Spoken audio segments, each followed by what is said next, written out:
학술적인 내용은 아니고요. 여러 여기 지금 오늘 참석해 주신 남병일 교수님이나 장재 교수님, 또 윤상원, 임명석 같은 기현성 같은 선배 연구가들의 연구를 많이 공부했습니다. 그래서 그걸 좀 일반 분들이 알기 쉽게 대중들에게 다가갈 수 있는 글로 이제 발표를 해보았습니다. 그래서 최근에 다 아시겠지만 홍범면 총상을 육사에서 철거하려는 움직임이 있지 않습니까? 그래서 그 사람들이 나름대로 홍범면 장군 총상을 철거해야 된다라는 주장과 논의를 펴고 있습니다.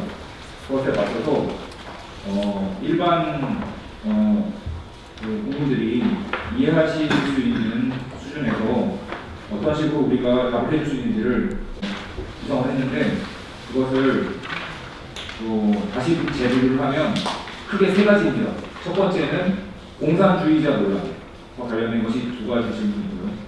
그 다음에 두 번째가 자유시 참변 논란, 이것이 네 개의 질문으로 되어 있고, 마지막이 육사 정체성 논란, 이게 일곱 번째 마지막 Q&A의 항목이 되겠습니다.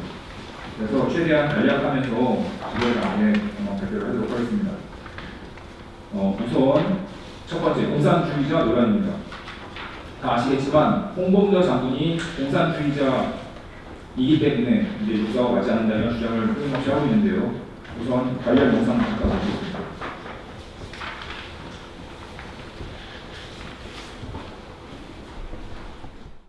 기념물을 다시 정비하는 계획을 가지고 있습니다. 그 과정에서 육구사업부 장교의 요란인데 결국은 우리 북한을 대상으로 해서 전쟁을 억제하고 전시에 이기기 위해서 필요한 인력을 양성하는 곳인데, 공산주의 경력이 있는 사람이 있어야 되느냐 하는 그 문제가 제기되어서 시작이 된 것 같습니다. 네, 그래서 이제 홍범도는 공산주의자다라는 것으로 이제 답변을 하고 있습니다. 자, 그러면 이것에 대해서 어떻게 말할 수 있느냐면, 홍범도 장군이 아까 발표나 다 나왔지만 1927년에 소련 공산당에 가입한 것은 사실입니다. 그러나 홍범도 장군이 사상적으로 투철한 공산주의자라고 볼 수 있는 근거는 희박합니다. 이것에 대해서 근거를 세 가지를 줄 수 있는데요. 첫 번째로 홍범도 장군이 1927년 소련 공산당에 가입을 하셨는데, 그 당시에 나이가 59세셨습니다. 은퇴를 앞둔 나이였고, 그 입당한 이유는 자신과 또 자신의 가족과 독립군 부하들의 생계를 책임지기 위함이었습니다. 오늘도 앞서 발표에서 나왔었지만 그 당시에 집단 농장의 지도자들은 또 이제 당연직으로 공산당하고 될 수밖에 없었던 사회적 상황, 이런 것들이 포함된다고 할 수 있겠습니다. 두 번째로 홍범도 장군은 소련 공산당 가입 전후에 집단 농장을 운영했습니다. 연해주에서도 그렇고, 또 이제 그 이후에도 가입한 이후에도 그렇습니다. 그리고 37년에는 다른 일반 고려인들과 마찬가지로 강제 이주를 겪으면서 고생을 하셨습니다. 이런 점에서 알 수 있듯이 소련으로부터 인정받는 공산주의였다면 그런 일을 겪지 않으셨겠죠. 자, 그 다음에 세 번째로 홍범도 장군은 스스로 공산주의 사상을 신봉했다고 볼 만한 어떠한 언행을 남긴 적이 없습니다. 그래서 그분의 일생을 관통하는 정체성은 공산주의자가 아니라 민족주의자라고 할 수 있습니다. 그래서 대표적인 이제 사례를 언급되는 것이 바로 이것인데요. 1921년 1월에 홍범도 장군이 원동 민족혁명단체 대표에 참가 당시에 작성한 조사표인데, 여기 보시면 직업 의병, 그다음에 목적을 고려 독립이라고 썼어요. 사실 여기는 코민텔은 이쪽에 관련돼서 피압한 민족들이 지원을 받기 위해서 가는 거기 때문에 목적을 쓸 때 독립과 공산주의 이렇게 쓰는 사람들도 많거든요. 홍범도 장군은 고려 독립이라고만 쓰셨습니다. 그리고 가입한 단체에도 전혀 없다라고 하셨습니다. 어떤 공산당이라든지 노동조합이라든지 어떤 계파에도 가입하지 않으셨다는 것을 아셨습니다. 그리고 오늘 또 이제 권영님께서 많이 소개해 주신 홍범도 일지, 이 내용은 굉장히 솔직하게 가감 없이 자기 인생을 돌아보시면서 쓰신 회고록이라고 할 수 있는데, 여기에도 소련 공산당, 공산주의 이런 것을 신봉한다고 볼 만한 내용이 없고, 주로 자기의 어떤 항일 무장 투쟁에 대한 내용이 거의 다 이루고 있습니다. 그래서 홍범도 장군은 사상적으로 공산주의자로 볼 근거가 없다라고 할 수 있겠습니다. 자, 그럼에도 홍범도 장군이 진정한 공산주의자였다라는 기록을 찾았다라고 또 주장을 하는 사람도 있습니다. 한번 관련 영상 보시겠습니다. 국민의힘 이철규 사무총장은 홍범도 장군이 볼셰비즘을 신봉하고 동족을 향해서도 공산주의자가 아니면 적으로 불렸다면 자유민주주의를 지키기 위해 존재하는 국군의 사표로 삼을 수 없다고 말했습니다. 이 사무총장은 오늘 SNS에서 일본 제국주의의 항거에 투쟁한 사실은 사실대로 평가해 독립유공자로 예우받는 것을 존중한다면서도 홍 장군은 공산주의 이념에 충실했음이 명확하다며 육산의 행상 이전에 찬성의 뜻을 밝혔습니다. 그러면서 홍 장군은 자유시 참전이 일단된 때인 1921년 9월 스스로 고려공산당 간부라고 밝히며 발표한 문건에서 뼛속까지 붉은 공산당원이 아니면 우리 민족까지도 적으로 돌렸다고 주장했습니다. 네, 한 가지 문건을 지금 소개해드리고요. 두 번째 문건입니다. 홍범도 장군 형상 이전을 두고 정치권의 갈등이 계속되고 있습니다. 여장군들은 밉살 맞지 않는 인물이라는 걸 보여주는 거라며 홍 장군이 볼셰비키당에 충직했다는 내용이 담긴 과거 부고까지 들고 나왔습니다. 엄민재 기자입니다. 국민의힘 의원들이 잇따라 SNS에 올린 홍범도 장군 부고 관련 언론 보도입니다. 1943년 홍 장군 사후 동료들이 제소 고려인신문 레닌비치에 실은 부고로 홍 장군이 레닌 스탈린당에 충직한 당원이었고 조국과 볼셰비키당에 충직했다고 묘사했습니다. 여당 의원들은 반공의 정체성 속에 태동한 육사와 국군이 공산당은 홍범도를 기리게 할 수 없다며 흉상은 육사가 아닌 독립기념관으로 옮겨야 한다는 주장을 이어갔습니다.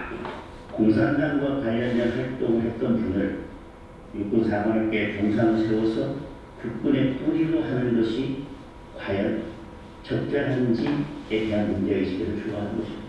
네, 이렇게 두 가지 문건을 근거로 홍범도 장군이 뼛속까지 붉은 공산주의자였다라고 주장을 했는데요. 과연 그것이 맞는지 하나씩 살펴보겠습니다. 전혀 그렇지 않다고 할 수 있고요. 첫 번째 문건에 자세한 내용이 이렇게 나와 있습니다. 이 문건은 자유시 참전 이후에 고려공산당 중앙간부 및 각 의병대 수령, 그중에 홍범도 장군이 앞에 나와 있죠. 이 분들의 명의로 작성된 우리 고려 노동 군중에게라는 문건입니다. 이 문건의 일부분에는 이렇게 나와 있는데요. 주의할지어다. 우리의 원수인 적은 일본 침략주의자뿐만 아니라 우리 동족 중에도 있다. 자세히 말하면 관료 및 유산자이며 외홍 내백, 그러니까 겉은 빨갛고 속은 하얀. 겉으로만 공산주의적하지만 사실은 백파에 가까운 그런 가짜 공산당원들이다. 이런 점에서 홍범도 장군이 추구한 것은 겉과 속이 모두 빨간 공산주의자였다라고 주장을 하고 있는데요. 결론적으로 말씀드리면 이 문건은 홍범도 장군이 직접 작성한 문서가 아닙니다. 그리고 일쿠츠크파가 나중에 좀 언급되겠지만 홍범도 장군 및 다른 독립군 부대장들의 명의를 도용하여 작성한 문서입니다. 자, 그 다음 두 번째 문건은 이것인데요. 홍범도 장군께서 서거하시고 나서 카자흐스탄 지역 고려인신문 레닌비치에 실린 보고 기사인데 이 기사 내용에 보면 아까 뉴스에서 소개됐듯이 레닌 스탈린당에 충직한 당원이었다. 이런 식으로 나와 있어서 여기에 소련 신문에 나왔다. 그러니까 홍범도를 소련도 인정했다라고 주장을 하고 있는데요. 이것도 사실은 카자흐스탄 그 소련에서도 변방이죠. 사실은 모스크바나 이런 쪽이 아니라. 그리고 크즈오르다 지역의 지역 신문입니다. 그리고 그 지역 신문도 한국어로 된 고려인들이 보는 신문이에요. 그렇죠? 그리고 이 신문에 소속 고려인 직원들이 쓴 기사이고, 그리고 사실은 이것은 소련 공산당 상부의 공식적 평가라고 볼 수가 없고 여기에만 달랑 하나 나옵니다. 이것만을 가지고서 홍범도 장군을 충성스러운 공산주의자로 평가할 수는 없습니다. 자, 그 다음에 이제 자유시 참변에 관한 주제로 넘어가겠습니다. 일단 자유시 참변에 대해서 홍범도 장군이 자유시 참변에서 독립군을 몰살시켰다는 것은 하나도 남김없이 다 죽였다는 뜻이죠. 그리고 그 몰살시키는 과정에서 가담을 했거나 앞장을 섰다라고 국방부 입장이라든지 여러 극우 언론, 극우 인사들이 말을 하고 있는데 그것에 대해서도 잠깐 보겠습니다. 2022년 작년이죠. 작년 정기국회 국정감사에서 현재 국방부 장관 당시 국민의힘 신원식 의원이 한 발언입니다. 지난해 국정감사장 홍범도 장군이 소련 공산당의 가담에 독립군을 공격했다는 근거 없는 주장을 펼치며 흉상 이전 논란을 불러일으켰습니다. 거기에서 그 1,500명 되는 우리 독립군의 시가 많았는데 주역이었습니다만 저희 소련군이 된 이분은 굳이 흉상을 두고 돌아와서 그 유사히 만들라고 했는지. 네, 1,500명을 몰살시켰다, 씨를 말렸다 이런 자극적인 언어를 사용해서 역사를 왜곡하고 있는데요. 우선 이것에 대해서 말씀을 드리자면 전혀 사실이 아니고요. 일단 자유시 참변에 대해서 일반적인 상황을 한번 간단하게 보겠습니다. 워낙 복잡한 사건이기 때문에 짧게 설명하기 어렵겠지만 자유시 참변 당시에 이제 연해주와 간도 연주 지역에 있었던 독립군들이 원동공화국에 있는 자유시 스바보든이라고 하는 지역에 집결해서 통일된 조직을 만들기로 결정이 되었었습니다. 그런데 그 과정에서 군 통합의 그 주도권을 놓고서 독립군의 두 세력이라고 할 수 있는 이르쿠츠크파와 소위 상해파 이 두 파벌 간의 주도권 경쟁이 있었습니다. 그런데 이 파벌 간의 싸움에는 단지 독립군끼리만의 갈등이 있었던 것이 아니라 각각 슈미야츠키라든가 크라스노슈코프 같은 러시아 세력과도 연계가 되어 있었습니다. 그래서 굉장히 사건이 복잡해지는데요. 그리고 이들은 이르쿠츠크파는 고려혁명군이라는 이름으로 통합을 주도하려고 했고 상해파는 대한의용군이라는 이름으로 주도하려고 했습니다. 그리고 각각의 이 소속된 부대 중에 가장 대표적인 부대만 말씀드리면 자유대대와 사할린 부대, 미항 부대 이렇게 말할 수 있겠죠. 그런데 홍범도 장군은 이 양파의 어느 쪽에도 속하지 않았습니다. 속하지 않았고 간도에서 출발해서 합류한 부대죠. 홍범도 장군 말고도 최진동 장군이라든지.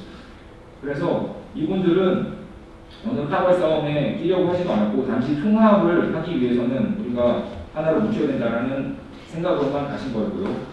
처음에는 상해파가 주도하는 쪽에서 주도권을 잡았기 때문에 그쪽에 협조를 하다가 나중에는 그 러시아 세력 안에서 그 주도권의 주체가 바뀌면서 이르쿠츠크파 쪽으로 주도권이 넘어갑니다. 그래서 홍범도 장군 및 다른 모든 간도 출신 독립군 분들은 모두 다 이르쿠츠크파에 협조하기로 하게 된 겁니다. 그런 상황에서 남아있는 상해파 부대의 무장해제를 이제 러시아 쪽에서 결정을 하면서 그 과정에서 불미스러운 자유시참변이 일어났던 것이라고 아주 간략하게 거칠게 요약을 해봤습니다. 자, 그러면 과연 방금 보셨던 신원식을 포함한 다른 극우 인사들이 하는 말이 사실인가? 일단 홍범도 장군은 자유시참변 당시에 그 사건의 현장에 없었습니다. 자유시참변은 자유시의 중심으로부터 남쪽으로 3-4km 떨어져 있는 수라제크라는 곳에서 벌어졌는데 그 당시 홍범도 장군은 거기 안 계셨습니다. 그리고 홍범도 장군은 그 당시에 무력 진압을 주도하거나 영향을 미칠 수 있는 어떠한 권한도 없으셨고 지위에 있지도 않으셨습니다. 그리고 물론 불미스러운 사건이 생긴 것은 안타깝지만 독립군이 몰살당했다 아니면 1,500명의 독립군이 씨가 말렸다 이런 것들은 전혀 사실과 다른 완전히 역사 왜곡이라고 할 수 있고 이런 자극적인 언어로 국민들을 선동하는 것이라고 할 수가 있습니다. 그리고 이들은 이런 기사라든지 인터뷰를 할 때마다 말끝마다 소련 하는데 그 당시에는 소련 아직 수립되어 있기도 전이었습니다. 그래서 이들이 알고 하는지 모르고 하는지 모르겠지만 소련 하면 이제 한국 전쟁, 김일성을 뒤에서 사주한 이런 것들의 이미지 효과를 노리고서 사실과 다른 용어를 쓰는 것이 아닌가 판단이 됩니다. 자, 그 다음에 그러면 홍범도 장군이 직접 총을 들고 총을 쏴서 반대파를 학살하거나 하는데 가담은 안 했다 하더라도 최소한 이르쿠츠크파 그러니까 가해자 편에 선 것은 사실 아니냐, 그래서 간접적으로 책임이 있는 것이 아니냐라고 주장을 하고 있습니다. 그러나 이것도 그렇지 않습니다. 홍범도 장군은 아까 말씀드렸다시피 처음부터 일부 축구파의 편을 들어서 반대파인 상해파를 뭐 학살하거나 이런 식으로 의도하신 것이 전혀 아니고 통합이 목적이셨어요. 그래서 상해파든 일부 축구파든 통합이 이루어지는 쪽으로 협조를 하려고 했었던 것이었습니다. 그리고 그 과정에서 오히려 학살에 가담한 것이 아니라 유혈 충돌을 막으려고 최선을 노력을 다하시는 것들이 역사적으로 나와 있습니다. 또한 어떻게 보면 홍문관 장군은 가해자가 아니라 오히려 피해자라고 할 수 있습니다. 왜냐하면 그때 피해를 당한 그 부대가 바로 허근 부대의 의병들이었는데 사실 이 허근 또는 허근이라고 불리는 이 사람은 홍범대 장군의 부하이자 동지였습니다. 그렇기 때문에 아까 정병일 교수님께서 말씀하신 그 증언에 나오듯이 이 사건의 결과를 듣고 나서 술밭에서 통곡을 하셨다라는 것이 나옵니다. 자, 그다음 그러니까 이 사람들이 자꾸 이 주장에 막히면 아닌 말고 다른 주장으로 또 넘어가요.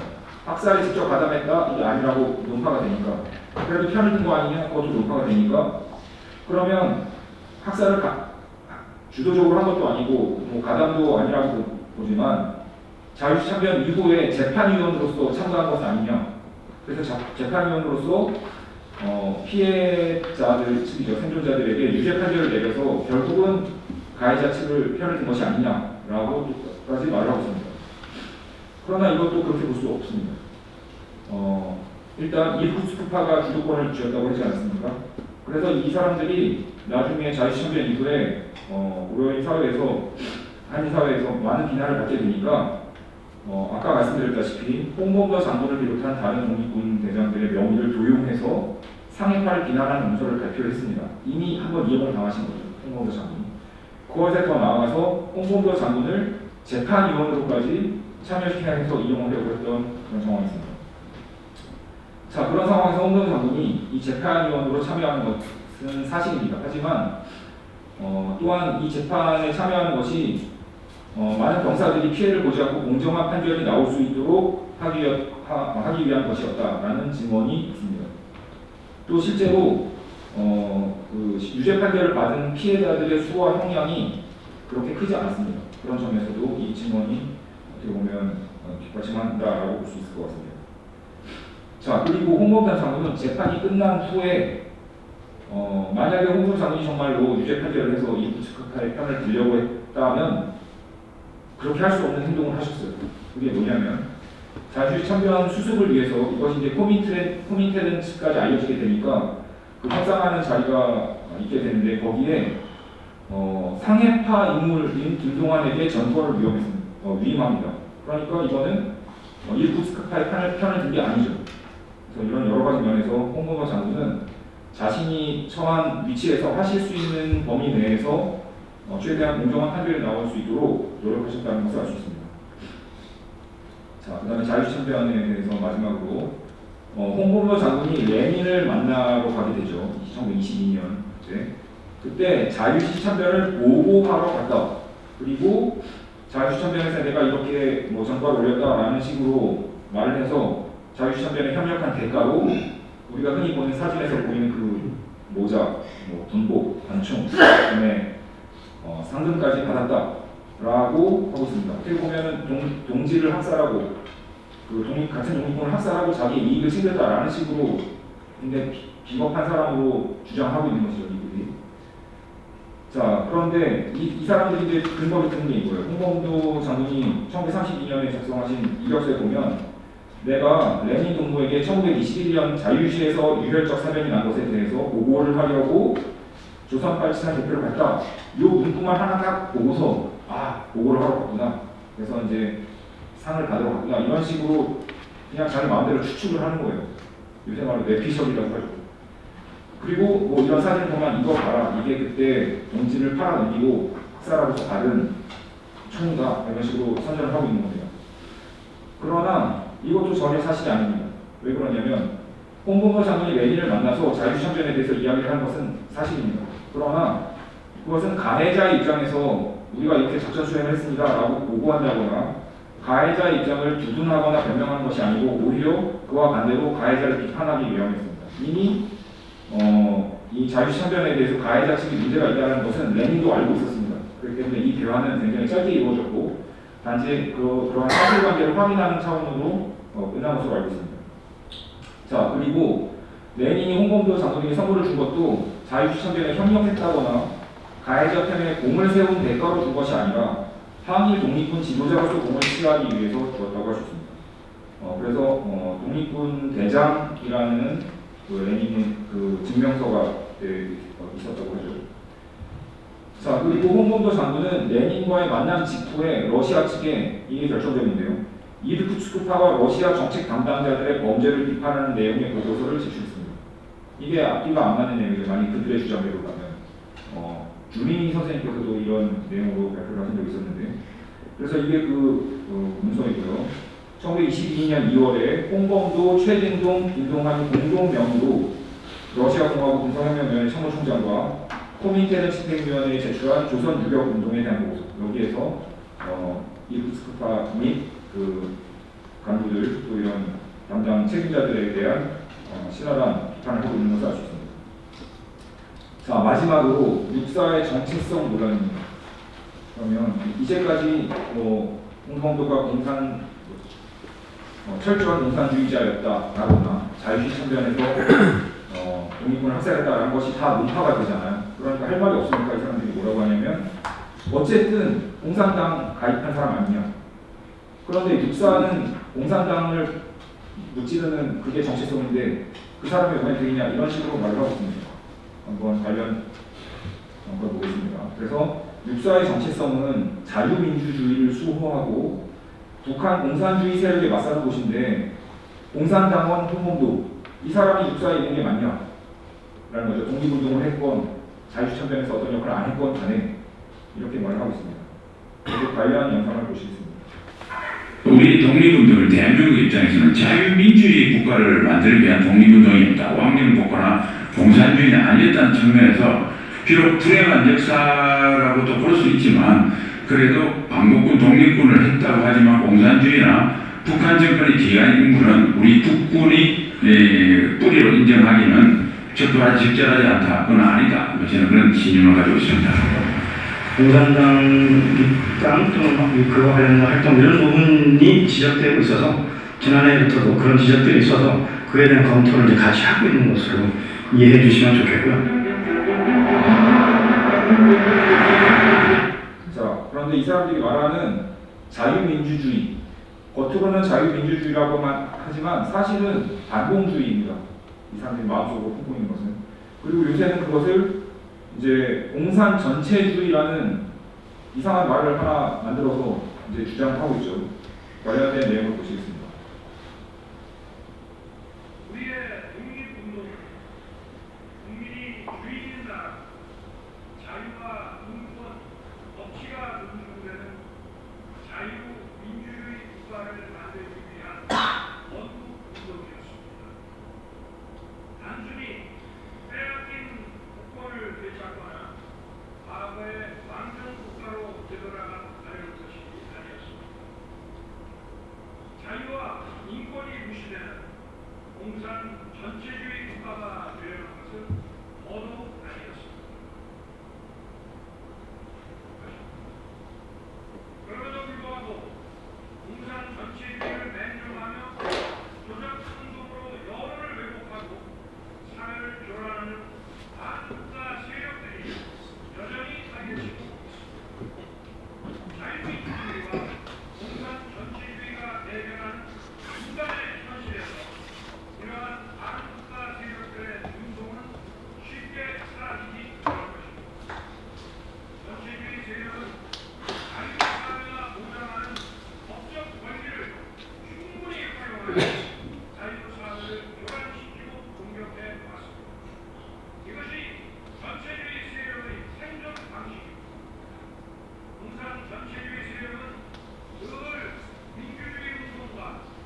광복절 경축사에 공산 전체주의와 자유민주주의가 이렇게 많이 나오는 것은 처음 봤습니다.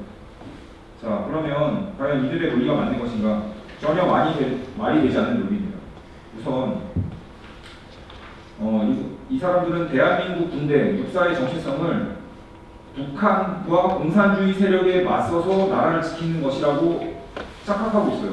그러나 사실은 어느 나라 군대나 마찬가지지만 그 나라의 국가 방위가 목적이죠. 그러니까 대한민국을 침략하는 세력이라고 하면 어떤 세력이라도 그 세력에 맞서 싸우는 것이지 꼭 그 대상이 북한이나 공산주의 세력에 북한되는 것이 아닙니다. 근데 그렇게 북한시키고 있죠. 그리고 만약에 북한이 뭐 이제 핵이라든지 여러 가지 뭐 미사일 여러 가지 위협을 느낀다고 한다면 그렇게 볼 수도 있을 것입니다. 그러나 공산주의 세력을 이제 무찌르는 그런 것이 육사의 정체성인가라는 것은 동의하기 어렵습니다. 왜냐하면 중국이나 베트남은 공산주의 국가 체제잖아요. 그러면 대한민국 국군과 육사는 중국과 베트남을 반대해야 돼요. 그렇죠? 근데 지금 여기서 말하는 건 그것도 말이 안 됩니다. 뭐냐면 이제는 사라진 20세기의 소련 공산당을 21세기 대한민국 군대의 적으로 규정하겠다는 겁니다. 이게 도저히 앞뒤가 안 맞는 말이라고 할 수 있고요. 그 다음에 홍범도 장군은 그럼 어떠느냐? 홍범도 장군이 본인이 살던 시기에 해야 할 대한민국 군대의 정체성에 맞는 행동을 했는가 안 했는가를 살펴보겠습니다. 아까도 살펴봤지만 어떤 국가 군대, 뭐 민족의 군대가 됐든 그런 군대의 본연의 임무는 적이 우리를 침략했을 때 적에 맞서서 싸우는 일이죠. 홍범도 장군은 당시의 적국 일본에 맞서서 싸워서 국가를 되찾는 일에 최선을 다하셨습니다. 그리고 스스로의 힘이 부족할 때는 우방과 함께 협력하여 적국에 맞서는 것이 어떤 나라의 군대든지 하는 일입니다. 그런 점에서 봤을 때도 홍범도 장군은 당시 주적 일본에 맞서서 당시의 우방인 러시아 및 소련과 협력작전을 동원했습니다. 그런 점에서 볼 때 홍범도 장군이 대한민국 군대 및 육사의 정체성에 맞지 않는다는 얘기는 전혀 받아들일 수 없고 오히려 너무나도 잘 부합하는 인물이라고 할 수 있습니다. 마지막으로 대통령과 국방부가 계속 자유민주주의 또 공산 전체주의 이런 것을 들먹이면서 반공주의를 강조하고 있는데 사실 이것은 굉장히 극단적이고 위험한 발상이라고 할 수 있습니다. 극단적인 반공주의는 항상 자유민주주의를 파괴했습니다. 자기들이 그렇게 외치는 자유민주주의를 자기들이 지금 반대하는 말을 하고 있는 거예요. 왜냐하면 극단적인 반공주의, 예를 들면 히틀러라든지 일제강점기의 천황제 파시즘, 이 다 극단적인 반공주의였거든요. 이 사람들이 사상통제로서 얼마나 많은 사람들을 죽이고 학살하고 괴롭게 했습니까? 인류 전체를. 그리고 그 과정에서 군대가 다 동원됐어요. 근데 이 군대를 파시스트 군대, 반공주의 군대로 만든다는 것은 굉장히 위험한 일이고 단지 한국의 정치적인 문제나 민족 문제가 아니라 전 세계의 자유민주주의를 파괴하겠다는 발상이라고 볼 수 있습니다. 그런 점에서 저는 오히려 그 사람들이 썼던 용어를 거꾸로 되돌려서 이런 주장을 하는 사람들이야말로 반공 전체주의자이자 반공 파시스트라고 할 수 있다고 정리하고 있습니다. 이상으로 발표를 마치겠습니다.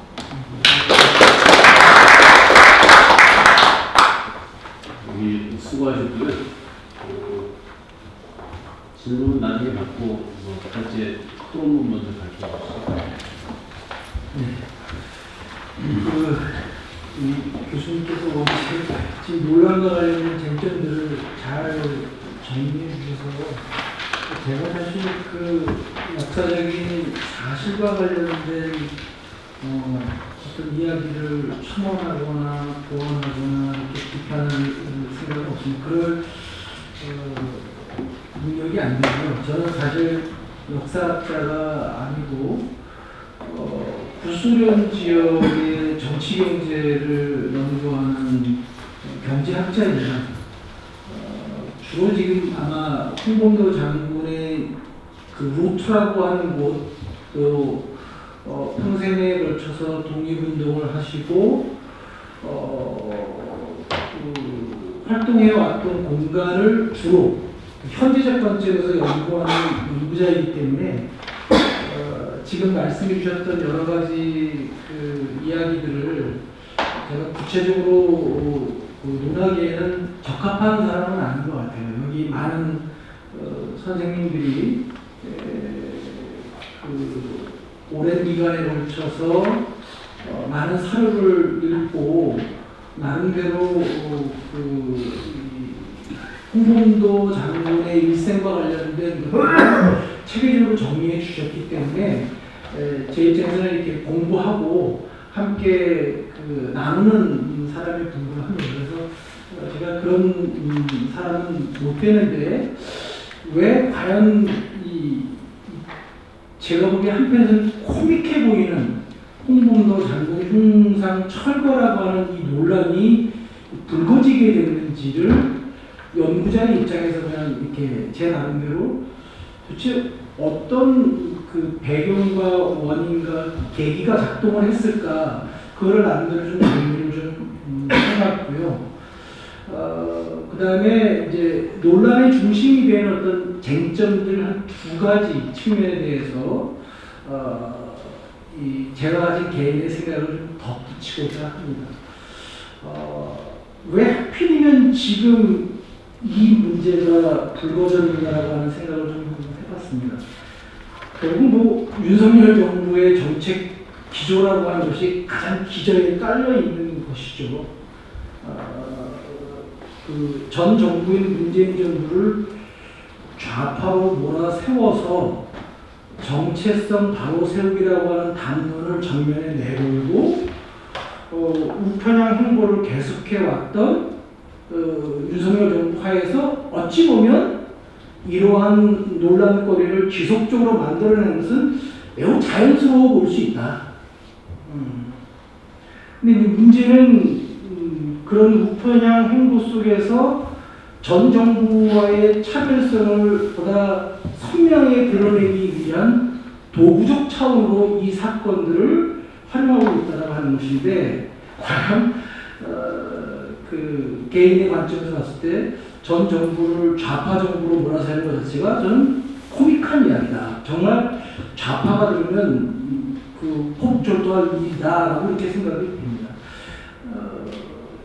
기껏 해봐야 제가 보기엔 중도밖에 안 되는 전 정부와의 차별성을 드러내기 위해서 이런 코믹한 일들을 벌여가고 있다고 하는 거죠.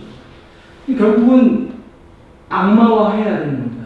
전 정부를 악마화함으로써 지금 현재의 정부를 선한 정부, 참된 정부로 만들어 가야 되는 것이고 그렇기 때문에 저는 매우 그 이데올로기라고 하는 도구를 활용해서 정치화된 행위를 하고 있는 것이다. 그러니까 역사적인 과거의 사건과 기록을 가지고 정치적인 행위를 하고 있다고 하는 것이 저는 좀 넌센스라고 합니다. 두 번째는 아마도 지금의 국제 정세와 결코 무관할 수 없을 것 같아요. 결국 그 최근에 지역 분쟁들, 국가 간의 무력 충돌이 일어나고 있는 이 전쟁이라고 하는 기후 속에서 이런 그 논란들을 만들어내고 있는 것이죠. 아마도 그 지금 윤석열 정부는 이 반어, 친미라고 하는 단순한 어떤 진영 논리와 흑백 논리를 앞세워서 이념적으로 한 방향으로 몰아가려고 하는 그런 흐름들이 보이고 있는데 결국 그것이 그 교수님께서도 말씀해 주셨지만 극우 반공주의가 아니겠는가 그런 그 기조 속에서 이런 담론들을 만들어내고 있는 것이죠. 저는 개인적으로 이것을 어떻게 이해를 했냐면 한국 사회의 팽배해 있는 루소포비아, 그러니까 러시아에 대한 공포증이라고 하는 것을 적극적으로 그 활용해서 결국 러시아 공산주의 홍범도라고 하는 것을 일체화시키고 이 과정에서 이 반러의 어떤 그 국민적 정서, 러시아와 우크라이나의 전쟁 속에서 보여주고 있는 반러 정서를 좀 더 조장하고 그걸 통해서 이 기회에 홍범도 장군이 평생에 걸쳐서 만들어 온 그 항일 무장 투쟁의 위협을 닦아내리기 위한 그런 어떤 정치적 기회로 저는 이해를 하고 있습니다.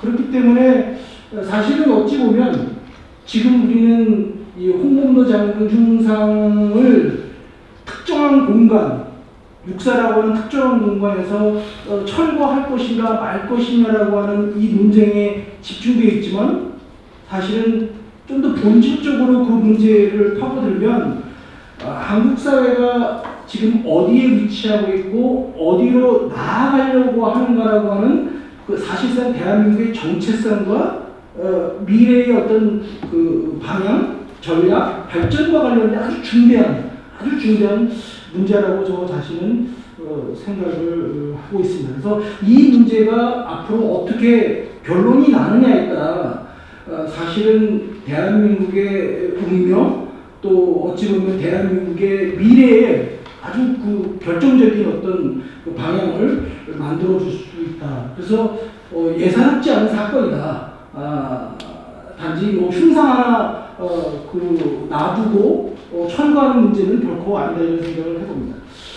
여기서 이제 제가 고민하고 있는 것 중에 하나는 이제 소위 이 흉상 철거를 주장하는 논거들 속에서 핵심적인 쟁점으로 대두된 두 개의 문제. 홍범도 장군이 자유시 참변에 어느 정도나 개입했느냐라고 하는 문제를 가지고 이 정당성을 부여하려고 하는데 저는 이 문제는 사실상 이미 정리된 것이 아니냐. 최소한 현재 시점까지 나온 국내외 연구자들의 사료에 근거해 보면 홍범도 장군은 그런 참변이 일어났던 그 현장에 있지 않았고 개입하지 않았고 그러한 참변이 일어날 수 있는 의사결정에 어떤 중대한 영향력을 발휘할 수 있는 위치에 있지 않았다라고 하는 거죠.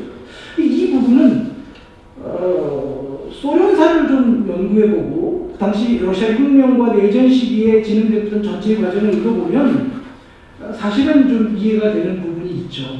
그 주권을 상실한 피압방 민족이 자신의 독립을 위해서 그 먼 이국 땅에 가서 그 파르티잔이라고 하는 그 신분으로 정규군이 아닌 민병대의 어떤 그 신분으로 독립운동을 해왔던 우리와 또 그 러시아의 혁명 과정에서 볼셰비키 혁명군으로의 정규군으로서 움직였던 거하고는 벌써 이미 그 함께할 수 없는 우리가 필요에 의해서 또 러시아의 볼셰비키 혁명군도 자신의 혁명적 그 위협을 달성하기 위해서 필요에 의해서 서로 연대를 했을 가능성은 있지만 실제로 우리가 어떤 그 불가피한 상황에서 같은 동족 내부의 그 종파의 어떤 그 갈등 속에서 벌어졌던 사건을 한 종파가 다른 종파를 타격하기 위한 어떤 이런 사건으로 삼았다라고 하는 것은 제가 보기엔 굉장히 그 현실을 외면한 당시의 시대의 상황과 정치적 어떤 그 환경 조건을 전혀 고려하지 않은 저는 상상에 가까운 것이다 이런 생각이 듭니다. 그래서 이 부분은 사실상 논란거리가 될 수 없는 것이다. 어찌 보면 이것은 왜 이와 같은 참변이 일어났는가에 대한 좀 더 철저한 균형, 그 속에서 당시에 이 러시아 볼셰비키 그 혁명군들이 잘못된 그 결정을 하게 된 그 계기와 원인과 배경은 무엇인지를 좀 더 철저하게 우리가 균형하려고 하는 노력이 필요한 것이 우리 대한민국에게 마치 이것이 어느 한 특정한 종파가 자신의 어떤 그 확고한 지위를 유지하기 위하여 또는 주도권을 잡기 위해서 다른 종파의 같은 민족을 삽입했다라고 하는 걸로 접근하는 것은 이것은 굉장히 제가 보기엔 어긋나고 빗나간 논쟁거리다 이런 생각이 듭니다. 두 번째 논쟁거리는 홍범도 장군에 대한 이념에 관련된 문제입니다. 홍범도 장군이 이념적으로 공산주의자였느냐라고 하는 문제인데, 이건 홍범도 장군에게 물어봐야 될 것 같아요. 홍범도 장군이 과연 공산주의자였는지. 문제는 한 개인의 이념적 지향과 관련된 부분에 대해서 그것을 사후적으로 재단하려고 하는 것은 결코 올바른 것이 아니다. 저는 개인적으로 이런 생각을 가지고 있습니다. 실제로 우리 사회에서 아직도 과거에 볼셰비키가 꿈꿨던, 또는 볼셰비키라고 단순하기보다는 해체되고 붕괴되고 그랬던 구소련 공산당 원들이 꿈꿨던 그런 공산주의를 현재까지 꿈꾸고 있다고 한다면 그 사람들은 정신 이상자에 가까울 수 있겠죠. 그러나 우리가 알고 있는 공산주의는 우리 스스로가 정의 내린 공산주의에 가깝다고 합니다. 그러니까 우리가 악마화하려고 하는 공산주의, 또는 이미 악마로 상징되는 공산주의를 홍범도 장군에게 비교하려고 한다라고 하는 겁니다. 주권을 상실한,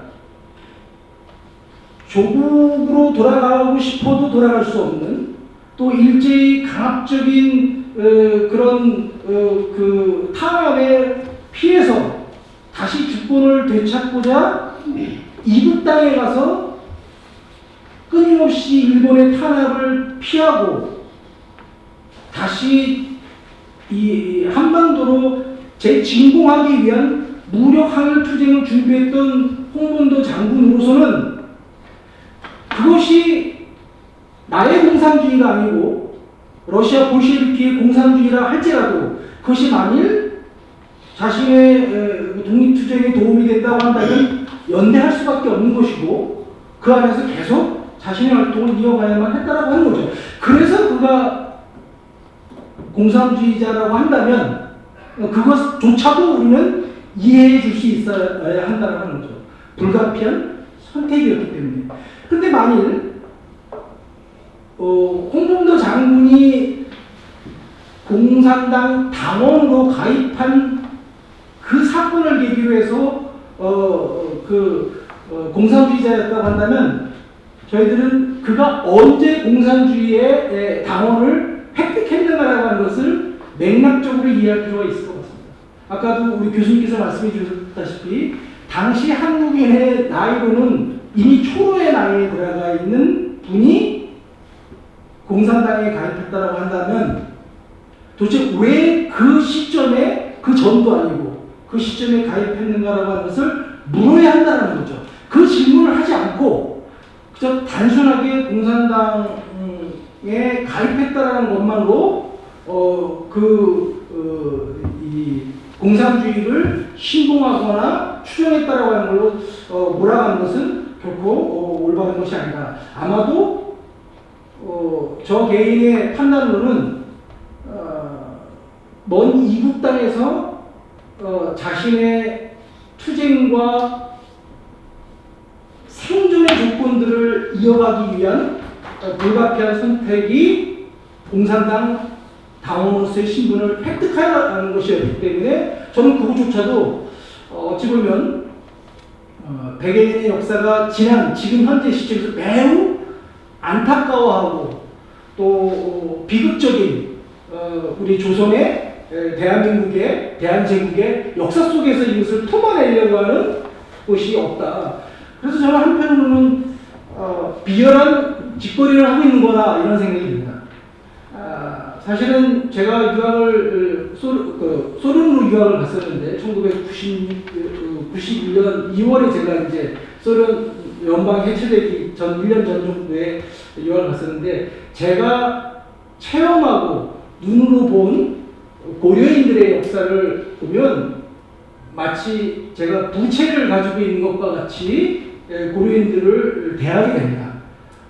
그것은 조국이 그들을 품어안지 못했던 또 분단의 상황 속에서 또는 과거의 반공주의라고 하는 이념의 구조 속에서 소련과 적대적인 관계를 갖고 정상적인 외교 관계를 수립하지 못했기 때문에 그들과의 긴밀한 관계를 가지지 못해서 이미 세상을 떠나셨던 많은 분들이 계신데 그걸 고려한다면 정말 이 사건은 국가가 한 개인을 지켜주지 못했고 국가가 그들에게 자유로운 민주주의를 선택할 수 있는 영토를 또는 주권을 확보하지 못했기 때문에 그 광활한 유라시아의 공간을 끊임없이 유랑할 수밖에 없었던 그 과정에서 생존을 이어가야만 했던 고려인들의 불가피한 선택으로 이해를 해야 된다.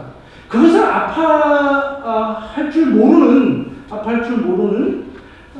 자들의 이 어떤 그 논쟁거리가 아니겠는가 이런 생각을 좀 해봅니다. 설사 정말 그토록 늦은 나이에 홍범도 장군이 공산주의에 경도돼서 그 늦은 나이에 공산당원으로서의 신분을 획득했다 할지라도 그것을 바라보는 우리의 태도는 홍범도라고 하는 인간이 그 출생과 사망이라고 하는 전 생에 거쳐서 그의 삶의 궤적이 무엇을 쫓아갔는가라고 하는 것을 놓고 판단해야 될 문제라고 합니다. 설사 그가 말년에 볼셰비키 이념에 경도돼서 세계 공산주의 혁명의 그 가치를 추종했다 할지라도 그것은 밝혀질 수 있을지 없을지 모르겠지만 설사 그렇다 할지라도 그의 삶의 전체의 궤적 속에서 그것이 차지하고 있는 어떤 위치나 그 비중을 놓고 판단해야 될 문제인데 그렇게 접근하지 않았다라고 하는 거죠. 그래서 저는 굉장히 악의적인 그 행동이고 그러한 논란거리를 만들어내는 것이다. 그래서 제 개인적으로 사실은 이 문제를 보면서 두 가지 부분을 좀 고민을 하게 됐습니다. 하나는 오히려 홍범도 장군의 이념적 정체성이 무엇인가를 묻는 것이 급한 것이 아니라 오히려 대한민국의 그 중에서도 육군의 고위 장군을 양성하는 대한민국 육상의 정체성이 무엇인지를 지금 물어야 될 때다. 도대체 그 뿌리가 어디에 있는지 이것이 제 머릿속에 하나 떠올랐고, 두 번째는 그들은 이 철거 주장을 전개했던 그들은 이걸 통해서 무엇인가의 정치적 기획을 했는지 모르겠지만 잘못 시작했다. 왜냐하면 이 문제가 불거지면 불거질수록 확대되면 확대될수록 해외에 특히 유라시아 공간에 있는 수많은 고려인들, 그 고려인들을 적으로 돌려세우는 그런 패착에 가까운 행위들을 하고 있는 것이다. 절대 대다수 고려인들의 정신적 지주이며 또 대한민국의 이 발전과 또 해외 동포와의 연대에 있어서 아주 중요한 고리라고 생각하는 홍범도 장군의 행상을 철거한다라고 하는 것은 실제 우리와 연대할 수 있는 유라시아의 많은 동포들을 아웃사이더로 만들어 버리려고 하는 그런 결과를 초래할 수도 있다고 하는 거죠. 그래서 제가 보기엔 잘못 짚었다. 잘못 싸움을 걸었다. 이제라도 그 자신들의 과오를 반성하고 이러한 방식으로 정치적 기획을 해서는 안 된다라고 하는 것을 인정하고 물러서는 것이 옳다. 그리고 제 개인의 관점에서는 그런 기대를 가지고 있지만 이건 정말 개인의 기대이고 이 판이 결코 단순하지 않다.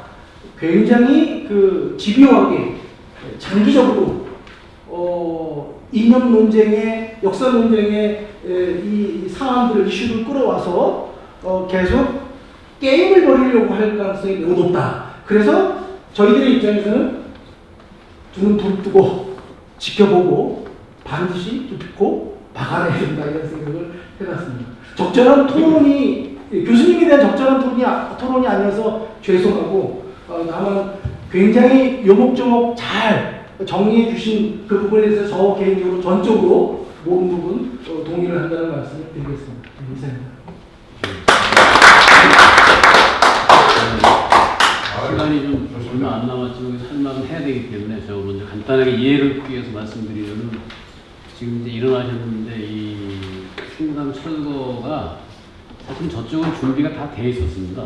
8월 25일 오전 9시로다가 돼 있는데 한 20시간도 안 넘은 20시간 정도 전에 저희가 거의 첩보 수준에서 기념사업회가 있죠. 첩보를 입수했어요. 그래가지고 그 며칠 전날에 보건처 장관 박민식이는 이미 독립기념관 현장 답사까지 다 마쳤고 신문에도 나왔지만 트럭 예약까지 맞춰가지고 철거 직전까지 갔었는데 저희 기념사업회가 이번에 중요한 아직 역사 전쟁은 안 끝나고 전쟁 중인데 누가 이길지 모르는 전쟁인데 중요한 전투를 몇 번 치르는데 그 다음날 기자회견을 갖다 신속하게 대체하는 첫 번째 전투에서 이겼고 그러면서 잽싸게 전열을 정지한 게 이게 분명히 시작은 역사 전쟁으로 시작한 겁니다. 5부를 다 뽑아내는 거였기 때문에. 그래서 이거에 대해서 강하게 저항을 하니까 그때 이 색깔 전쟁으로다가 다소 이렇게 전환을 한 겁니다. 그래서 내부는 육사 내에 있는 저 박물관에 모시고 홍범도 장군만 밖으로 뽑아냈는데 이렇게 다시 수정 발표를 했거든요. 근데 그런 것에 대비해서 그날 25일날 당일날 오후 2시에 저희가 다시 기자회견을 했어요. 27년 공산당 가입 문제하고 공산당 가입하고 자유시 참변에 대해서 기자회견을 해가지고 반박론들이 그동안 여기 우리 학술회를 통해서 그 반명진 교수님 주도하에 진행되어 온 논문은 그 언론에 다 돌렸습니다. 그러면서 여기 아까 나왔지만 8월 29일 날에 중요한 전투 두 번째가 벌어지는데 그날 전투에서 대승을 거둔 거예요.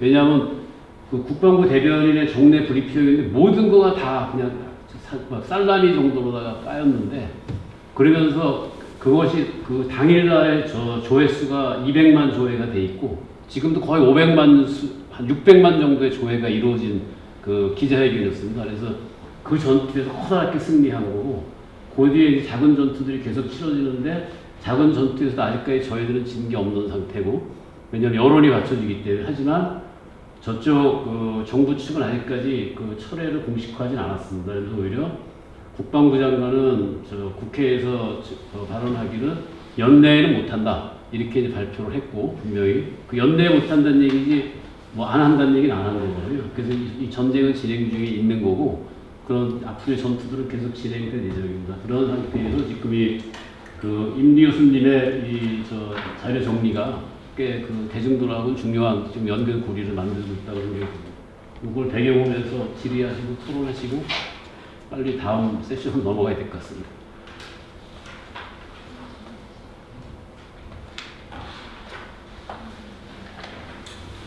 근데 사담을 제가 추측하기에는 이게 지금 서울의 분도 보셨겠지만 사실은 하나회라는 명칭은 없어졌지만 그 하나회는 모이는 군인들의 조직은 없어졌지만 정치군인들은 여전히 실제 하거든요. 대표적인 신원식이 정치군인입니다, 사실은. 그래서 그 신원식은 이 정부가 들어서면서부터 본격적으로 이 작업을 해왔어요. 21년부터. 그래서 이것도 시비 걸고 육사가 커리큘럼을 개정한 적이 있는데 2017년도에 커리큘럼 개정에 대해서 엄청난 문제 제기를 많이 하고 그러면서 육사 당시에 교수였던 사람들 잡아가 놨습니다.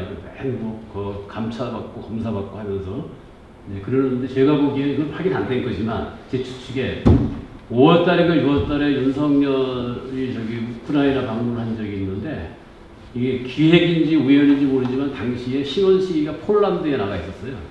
폴란드에 나가 있다가 그 폴란드에 그 윤석열이 갔다가 갑자기 기습적으로다가 우크라이나 들어가잖아요. 그럴 때 우크라이나 누가 할 사람 없냐 그러니까 마침 신원식이 와 있네. 그 신원식 같이 들어가면 자체. 그러면서 이게 급물살 탔어요 사실은 그 뒤에. 그래서 이게 보도의 정치군인들은 아직까지 하나라는 명칭은 없어지지만 있는 거고 정치군인들의 권력욕과 뉴라이트들의 그 역사관 이거 자체가 결합된 그 좀 시대의 하나의 코에디 이렇게 된다고 보면 되겠습니다. 질문이나 뭐 없으시면 저 질문 하나 드리겠습니다. 시간이 없으니까 짧게.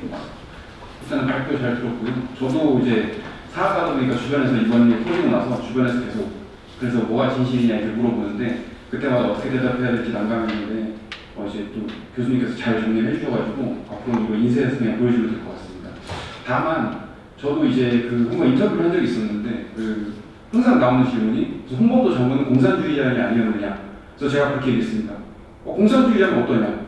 그래서 저는 아까 그 성원영 선생님께서도 말씀하셨지만 사실 이 질문 자체가 과연 이런 질문에 대해 이렇게 답변하는 것이 맞는가? 공산주의자가 아니었다. 이렇게 답변하는 것이 맞는가? 저는 약간 그 의문이었습니다. 그래서 뭐 홍범도 장군이 생계형 공산당원이었다. 이렇게 얘기하는 것도 사실 그것도 우리의 추측일 뿐이고 아까 성원영 선생님께서 말씀하셨지만 홍범도 장군 그 개인의 사상을 어떻게 우리가 재단할 수 있겠습니까? 만약에 이러다가 나중에 홍범도 장군이 공산당원, 충실한 공산당원이었다 하는 기록이 발굴이라도 되면 그때 가서 또 우리가 어떻게 대응을 해야 될 것인가 이런 문제가 발생할 수 있거든요. 그래서 저는 사실 우리가 이제 사회주의 독립운동도 이미 포용한 지 오래고 그분들 다 이제 대한민국 정부에서 고급분양 주는데 공산주의가 뭐가 문제가 되느냐? 공산주의도 독립운동을 위한 하나의 방향이었다. 홍범도 장군이 뭐 막말로 6.25 때 김일성 밑에서 남침한 것도 아니고 전혀 행정상 문제가 없는데 그리고 이념 가지고 문제를 하는 게 말이 되느냐?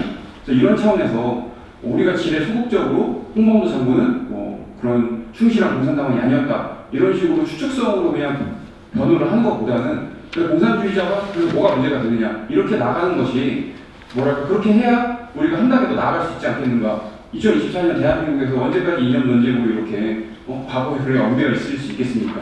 저는 그런 생각입니다. 네, 이상입니다. 제가 그 너무 좋은 코멘트를 하는데 사실 제가 가지고 있는 의문도 그거예요. 끊임없이 그 대한민국에서 공산주의라고 하는 어떤 이념의 굴레를 씌워서 그 악마화하려고 하고 상대적으로 그런 행위를 하는 주체들이 선이라고 하는 걸로 구분 지으려고 하는 굉장히 분열주의적인 어떤 기도들이거든요.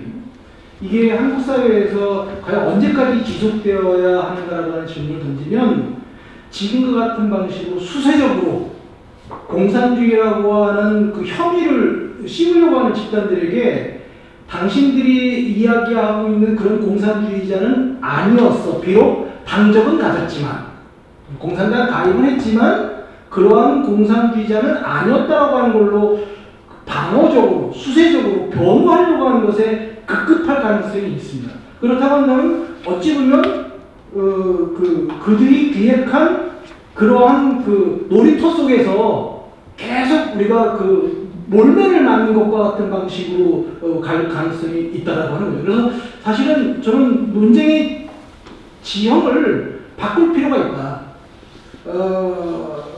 그 공산당에 가입했던 그 당원의 신분을 가졌다라고 하는 것은 오케이 인정.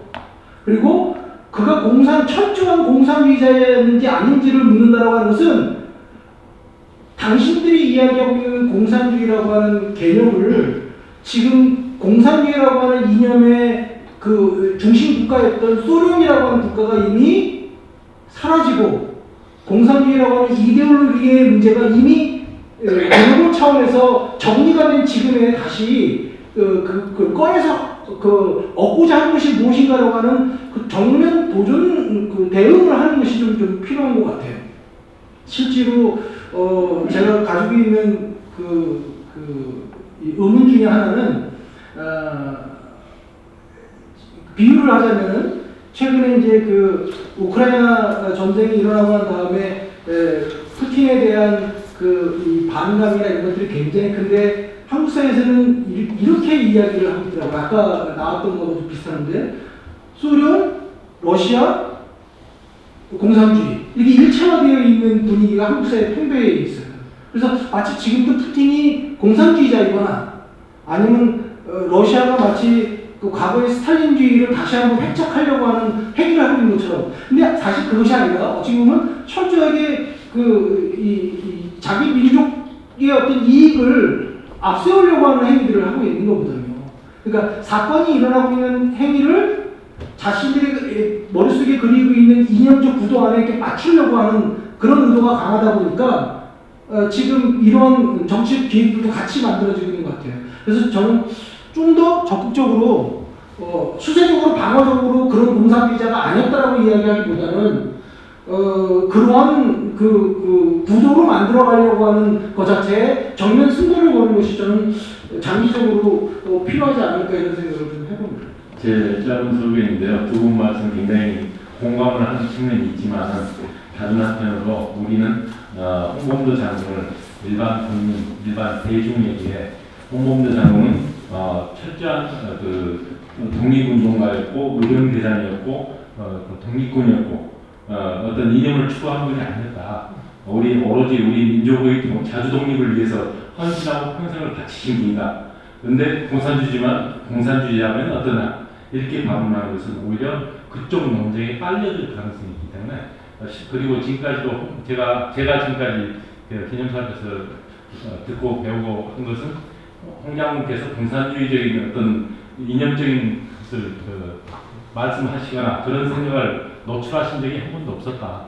그렇기 때문에 굳이 공산주의자면 어떠냐라는 논쟁으로 오히려 우리가 그게 적극적이 되는 게 아니고 오히려 저쪽 논쟁에 빨려들 가능성이 있기 때문에 이 문제는 굉장히 전략적인 문제인 것 같아서 다시 논의를 좀 해보시는 게 어떨까 하는 그 문제상 중요한데요. 이제 임성욱 박사가 거기서 공산주의자가 아니라 민족주의자다 이렇게 하는 것이 문제인 것 같아요. 저도 그건 옳지 않다고 봐요. 민족주의자라는 게 한계가 있잖아요. 민족주의라는 게 다르죠. 그건 민족주의자. 그러면 홍범도가 민족주의자였느냐? 고려 독립을 주장했던 민족주의자냐? 우리 알고 있는 민족주의자는 뭡니까? 배타적이잖아요. 국제주의적인 것이 아니라 배타적이잖아요. 자기 민족에 대한 독일에 나가면 독일 히틀러나 나치즘이 그런 게 아니겠어요? 민족주의자라고 하는 것은 상당히 위험하다고 해요. 근데 우리 일부에서 민족 독립을 원하는 것이지 민족주의자 있다? 그러니까 다른 민족과 같이 살고 국제주의보다 공생하고 이런 공존하고 이런 것을 거부했던 이유는 아니죠. 그래서 이제 그런 문제가 있는데 다만 우리가 한국 공산주의 운동에 대한 이해, 공부가 좀 약해서 그래요. 한국이 오랫동안 분단과 내면 때문에 그 반공 정서가 강하기 때문에 지금 부익경 선생이 얘기한 대로 그런 전략적인 문제는 있긴 있어요. 이기 때문에 그런 거 있지만 그렇다고 저도 이게 계속 불편한 문제거든요. 아까 이인석 선생님을 얘기한 거 그건데 우리 공산주의 운동에 대해 공산주의가 얼마나 복잡한 거 서구 공산주의 보더라도 그렇고 우리 공산주의에도 김일성의 공산주의 있고 박헌희의 공산주의 있고 얼마나 다르요. 분파가 여러 가지 있고 상해파 이런 구조가 다 다르잖아요. 공산주의가 얼마나 복잡한데요, 그것이. 그리고 권력을 잡았을 때 공산주의하고 권력을 잡기 위한 그 과정에서 이런 거 다르고 독립운동 과정에서 공산주의가 다르고 독립 이후의 공산주의가 다른데. 그러나 이제 한국 사회가 지금 기본적으로 반공정서가 워낙 강하기 때문에 이제 방어적인 측면에서 그런 측면이 있어요. 근데 저도 그거는 반대예요. 민족주의자 홍범도는 아니라고 합니다. 적어도 백범 김구식의 민족주의자라든가 더 극단적으로 나가서 구파적인 어떤 민족주의자는 아니죠. 홍범도는 그게 아니죠. 출신 자체부터 그 양반은 나름대로 소련 사회가 1930년대를 몰라도 1920년대 최소한 물론 레닌하고 스탈린 비교한 사람도 있지만은 소위 말하는 스탈린의 어떤 30년대 좀 전체주의적 민족 볼셰비즘처럼 볼셰비즘이 국제주의라든가 국제연대 이런 방식의 어떤 다른 민족들과 공존하는 그런 것이 아니라 러시아 민족을 앞세우면서 볼셰비즘을 강화하려는 민족 볼셰비즘적인 어떤 그런 거 러시아 민족을 우선시하고 다른 민족들을 좀 탄압하고 억압하는 소외시키는 그런 볼셰비즘 있잖아요. 공산주의. 그건 다르죠. 그래서 20년대의 경우도 다르고 30년대 다르고 그렇기 때문에 상당히 복잡한 문제인데 사실은 한국이 좀 그 공산주의 운동이든 공산주의든 저게 안 돼 있어요. 인식이 안 됐기 때문에 이제 그런 좀 이게 방어적인 측면에서 홍범도는 민족주의자다. 민족을 그런데 고려 독립이라는 걸 강조를 하는데 사실은 이게 작성된 것이 22년이고 공산당이 입당한 건 27년이잖아요.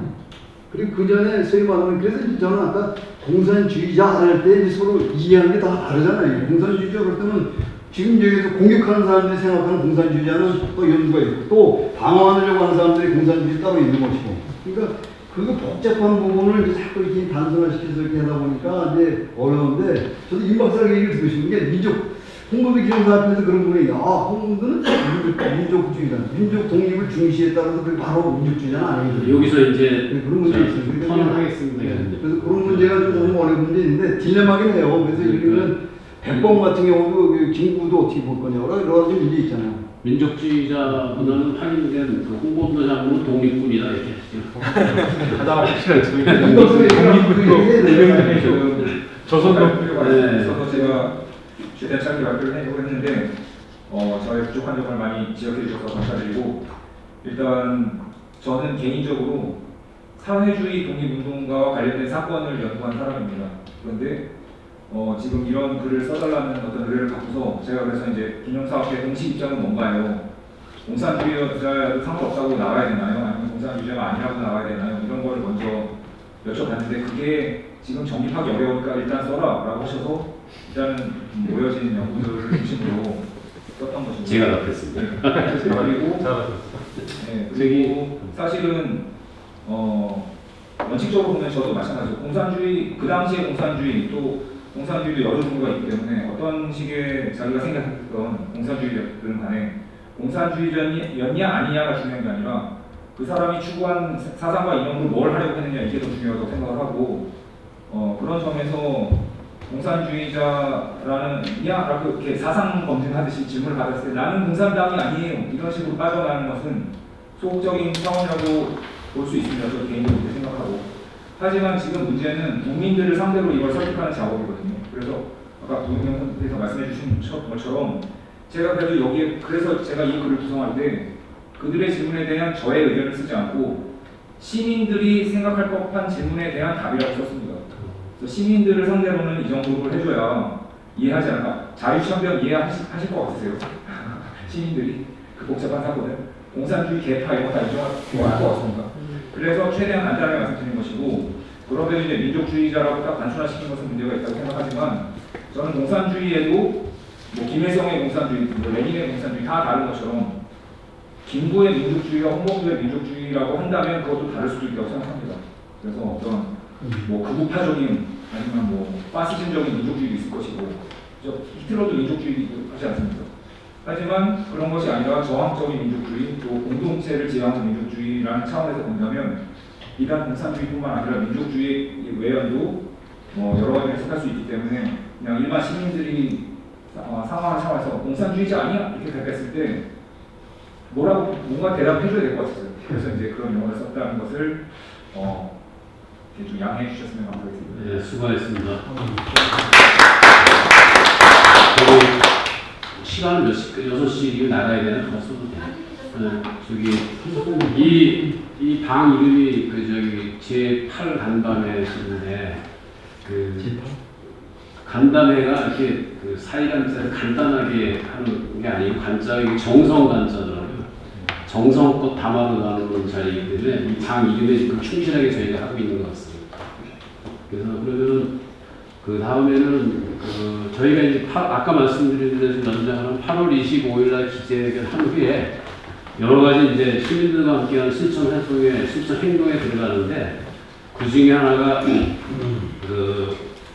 광화문 광장 그리고 용산 그리고 저 육사 그래서 이제 시민지 피켓팅 같은 거였습니다. 그 중에 맨 처음에 이제 이지연 연구원님은 이 글에도 나오지만 저희 기념사업을 찾아가지고 자발적으로 동료들하고 피켓팅, 광화문 피켓팅과 추석 닷새 연휴 동안에는 서울역 서명까지 맡아주셨고요. 그리고 두 번째 이제 황경선 씨는 시민 모임 독립이라는 단체가 있는데 그 단체에서 아마 실행위원장 하고 계신데 거기 중요 직책을 맡고 계신데 광화문시의 첫 바다로 나왔습니다. 광화문 피켓팅에. 그래서 그때 알게 됐고, 그리고 이제 저희 김경준 선생은 저희 아카데미 회원이 하신 작년에 말씀드렸던 것처럼 글도 발표하셨고, 그런데 대학원생들 상대로 해서 직접 서명 받아가지고 홍범도 장군 묘역도 다녀오고, 또 용산 앞에 대통령실 맞은편에 거기서 그 청년들 피켓팅을 진행하셨습니다. 세 분의 경험담을 듣는 걸로 하겠습니다. 이것도 여전히 간담회, 방 비밀 밖에 진지하게 하겠습니다. 분들이 와주셨지만은 이것들을 이어나가야 할 우리들의 몫이 있을 거라고 생각해서 이렇게 결제를 맡게 됐는데요. 저는 미래 세대를 위한 독립운동 역사 왜곡 방지 재현이라는 주제로 조금 말씀드려볼까 합니다. 길게는 말씀드리지 않고 아주 짧게 진행하겠습니다. 봉오도 전투의 영웅인 홍범도 장군이 연일 뜨거운 관심을 올해 갖게 되었는데요. 국방부가 2023년 8월 육군사관학교와 국방부에 설치된 이 홍범도 장군의 형상을 철거하겠다는 방침을 밝히면서 시작된 이 역사 왜곡 논란 때문입니다. 홍범도 장군은 1943년 카자흐스탄에서 사망 후 78년 만인 2021년 고국으로 유해가 봉환됐지만 홍범도 장군의 삶과 공적을 놓고 지금 역사 속 찬반이 대립하고 있습니다. 대한민국은 3.1운동을 시작하여 임시정부 법통을 계승했고 봉오동 청산리 전투를 이끈 독립군을 육군사관학교의 전통으로 삼아야 하고 일본의 극우 세력과 역사관을 동일시하는 대한민국 극우 정권의 국가 정통성 훼손 시도 때문에 1인 시위에 참가하게 되었는데요. 형상을 철거하겠다는 건 독립 영웅과 육군의 정신을 분리하겠다는 극우 정권의 선전포고이고 홍범도 장군이 육군사관학교의 자랑으로 남길 바라면서 국민의 절반 이상의 반대에도 불구하고 형상을 철거하려는 윤석열 정부를 강력히 비판하면서 1인 시위에 참가하게 되었습니다. 이 홍범도 장군에 대한 오해와 역사 왜곡을 바로잡기 위해서 저를 포함한 청년 일동들이 정치적 공방으로 이어지는 홍범도 장군 형상 철거에 반대하기 위해서 8월 24일부터 홍범도 장군 형상 철거 반대 TF 회의를 시작했습니다.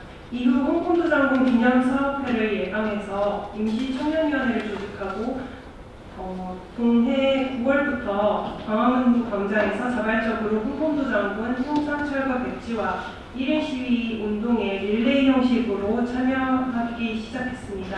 아무래도 유동 인구가 많은 서울역 등 서명운동 캠페인을 통해 시민들에게 독립 영웅의 업적을 설명하기도 했습니다. 독립전쟁 영웅 형상 철거 백지와 전국 시민 걷기 대회에도 참여하며 봉오도 전투 단체 상영 관람을 통해서 다른 역사를 다시 배우고 익히기도 했습니다. 지난 10월 25일에는 홍범도 장군 순국 80주기 추모 및 청산리 전투 전승 103주년 기념식 참석 등 적극적으로 참여를 하기도 했는데요. 이처럼 홍범도 장군의 업적과 대한민국 독립을 위해 희생한 영령을 기리고 바른 역사를 지키기 위한 청년들의 노력은 지속적으로 이어오고 있습니다. 홍범도 장군 형상철거 백지와 1인 시위와 서명운동 캠페인 등에 참여한 대한민국 청년들의 인터뷰를 했었는데요. 오늘 지금 옆자리에 김한준 대학생, 경희대학교 학생도 당시 1인 시위에 참여해서 같이 한번 이야기 들어보기를 바라서 이제 시청을 했습니다. 한마디.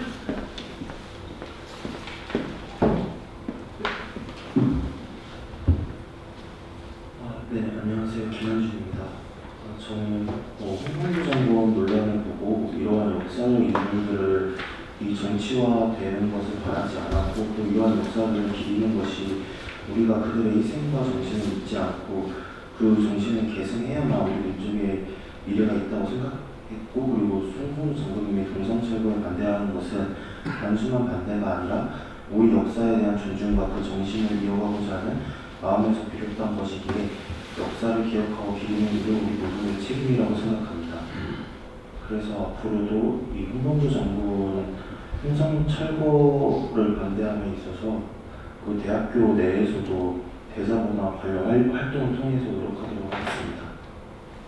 네, 그래서 대한민국의 역사와 홍범도 장군의 업적은 분명한데요. 1920년 6월 봉오동 전투는 독립군이 일본 정규군으로부터 거둔 첫 공식 승리였으며 같은 해 10월 청산리 대첩은 독립군 최대 전과로 기록됩니다. 이 두 번의 전투에 모두 참여한 유일한 독립운동의 지도부는 홍범도 장군뿐입니다. 그러나 자유시 참변에서의 역할, 공산당 가입 전력 등의 이유로 역사의 정치화가 되면서 역사 왜곡이 점철되고 있습니다. 저는 국회에서 입법 개정을 통해 역사 왜곡 방지법에 일제강점기 전쟁범죄, 5.18 민주화운동, 4.16 세월호 참사 등 특정 역사 문제에 국한하여 역사적 사실을 부인 왜곡하고 피해자의 명예를 훼손하거나 모욕하는 행위를 처벌하는 역사 왜곡 처벌법의 대상을 확대해서 독립유공자 등 독립영웅을 포함시킬 것을 제안드립니다. 또한 독립영웅에 대한 역사 왜곡 청산을 위해서는 지난 한일 과거 경험을 비판적으로 고찰하고 법 테두리 안팎을 넘나들면서 원인과 실태를 분석하는 장기 기획이 필요하다고 생각합니다. 역사 왜곡 금지법 법 개정은 여러 선택지 중에 하나로서 그보다는 역사 왜곡이 어떠한 사회적 배경과 감정 구조에서 발생하고 전파되는지 복합적인 안목에서 원인을 찾으면서 역사 왜곡과 혐오 표현이 발생하지 않는 사회 속에서 살아갈 구체적인 과제들을 탐구할 것을 제안드리는 바입니다. 감사합니다. 수고하셨습니다.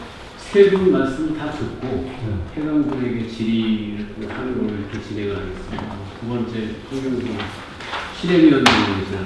실행위원장님. 네, 저는 시민모임 독립에서 실행을 맡고 있는 황경선입니다. 저 그냥 여기 있는 거 간단하게 읽어드리겠습니다. 사실 일제시대 독립운동에 대해서 처음 접한 건 초등학교 때고 김자진 장군의 청산리 대처 그리고 홍범도 장군에 대해서는 의병이었다.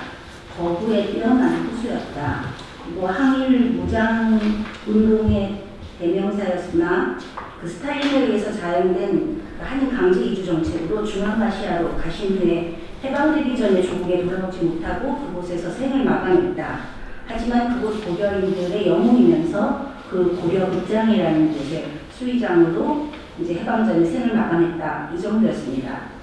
그리고 이제 2021년에 이분의 유해가 한국으로 송환되었습니다.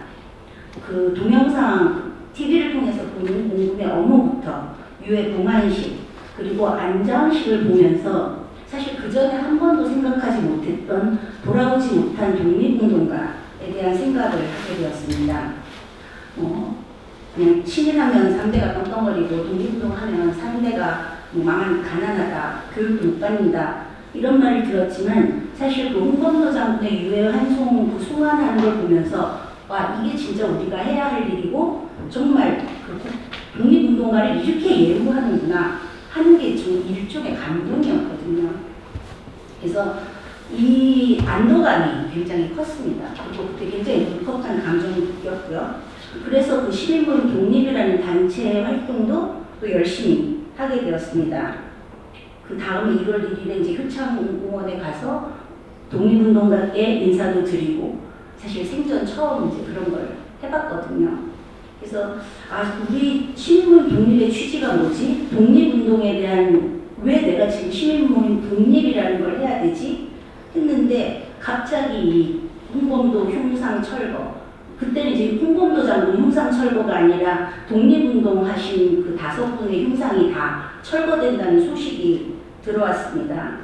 사실 저는 육사가 그 서울의 봄이라는 영화 우리 80년대를 했지만 그거는 특수 조직인 하나회의 문제였고 육사의 뿌리는 신흥무관학교로부터 시작된 광복군, 독립군이라고 믿고 있었는데 그 국방부의 전문을 읽으면서 내가 뭔가 굉장히 잘못 알고 있었구나.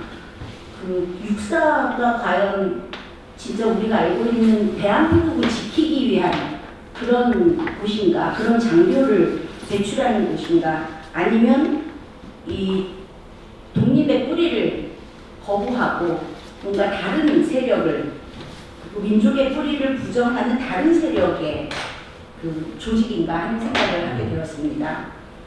그래서 그 당시에 무슨 간토 대학생 진상규명 촉구 1인 시위 이런 걸 했지만 그 단톡방에 광화문 시위가 올라왔어요. 그래서 그냥 주저없이 첫날 시위를 첫날 시위를 아무도 신청 안 하시더라고요. 그래서 그냥 첫날 시위를 할 수 있었고, 그다음에 이 흉상처벌과 반대 2분 시위하면서 또 육사 행진을 했습니다. 사실 그 공원에서 시작해서 육사 행진을 할 때 거리를 지나가시는 분들이 굉장히 응원도 많이 해주시고 했는데, 막상 육사 근처에 도달했을 때 그 극우 유튜버들이 방송을 하는데 정말 이런 혐오 발언을 할 수 있을까 할 정도였어요. 근데 그 전에 그 용산에서 그 강제징용 관련되는 시위를 할 때 진짜 차마 이 귀로 들을 수 없는 발언들을 하는 극우 유튜버들을 봤거든요.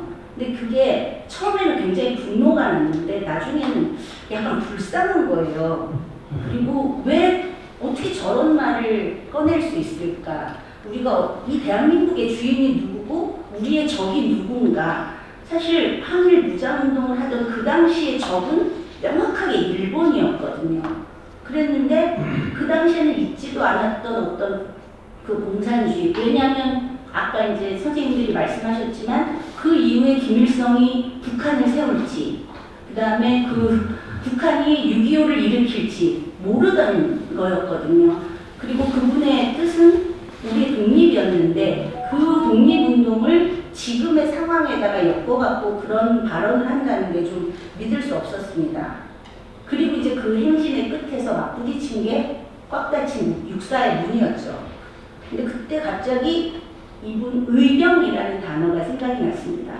사실 우리의 역사에서는 의병들은 항상 왕이 도망가고 나서 의병이 일어나서 임진왜란 때는 나라를 구했고, 그다음에 그 항일 일제시대 직전부터 사실 동학혁명을 비롯해서 의병들이 굉장히 여러 가지 민족에 대한 운동들을 했다고 이렇게 생각을 했는데, 육사라는 곳은 혹시나 이 홍범도 장군을 공산주의자여서가 아니라 어떤 머슴으로 의병 활동을 시작해서 항일 무장 운동의 영웅이 된 거를 인정하고 싶지 않은 게 아닌가. 그래서 가장 낮은 곳에서 출발한 홍범도 장군을 자신들의 뿌리로 생각하고 싶지 않은 거 아닌가. 이런 생각을 했습니다. 그래서 사실 의병으로 출발해서 독립군, 광복군의 피해 여정보다 독립군을 때려잡았던 그 일본 제국의 군인이라고 하는 그런 자부심이 더 큰 게 아닐까. 그것이 다 그들의 정체성이라고 믿고 있는 게 아닌가. 이런 생각을 하면서 이 독립군을 진압하고 일본군 장교의 뿌리로 세워지고 같은 민족의 피를 이 땅에 뿌려서 그 양군으로 자라나서 쿠데타와 독재 정권의 근간이 되었던 육사라면 그 공간에 독립운동가, 더군다나 항일 무장투쟁의 영웅들이 어떻게 자리할 수 있겠는가 하는 생각이 들어서 참 그런 마음이 많이 들었어요. 자조적이었습니다.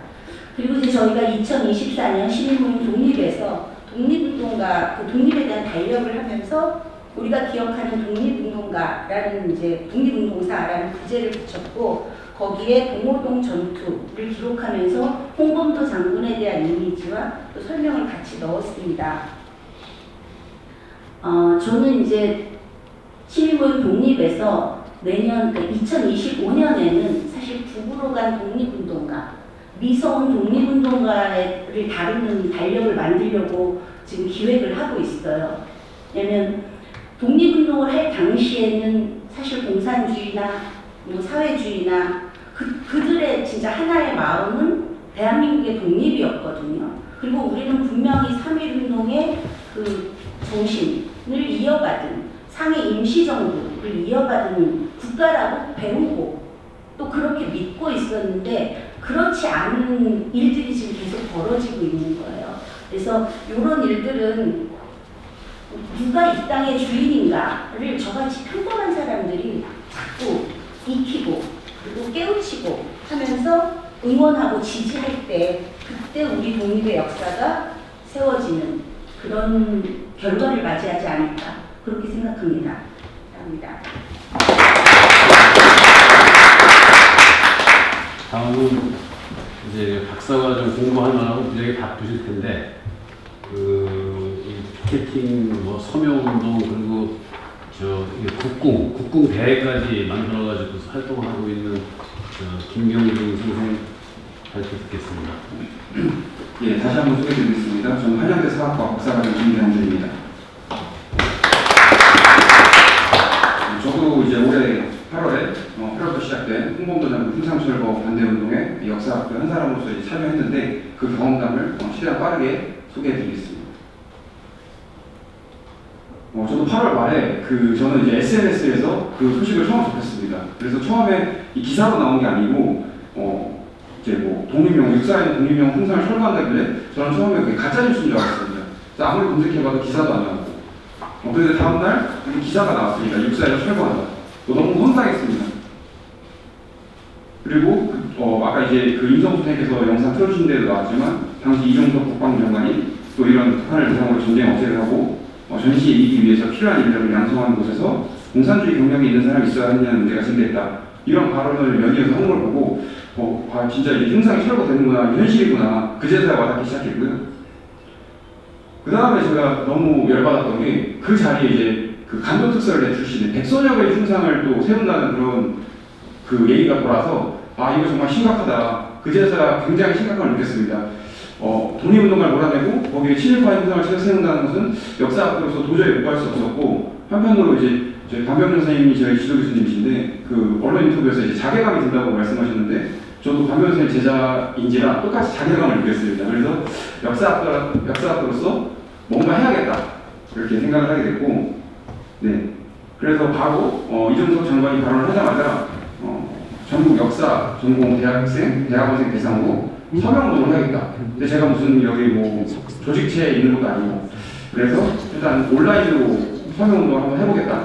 그래서 무작정 링크를 만들어서 서명을 혼자서 써서 발표하고 SNS를 통해서 홍보를 했습니다. 역사학도로 서명운동 대상을 제안한 이유는 사실 제가 모든 시민을 대표해서 이렇게 한다는 것도 좀 어불성설이고 한편으로 제가 역사학도를 대표해서 이렇게 시작을 하면 각계각층에서 저처럼 또 누군가 나서서 이제 확산을 하지 않을까 이런 기대감에서 이렇게 시작을 하게 됐고요. 그래서 제가 임의로 역사를 전공하는 대학원생 1동 명의로 성명을 발표했습니다.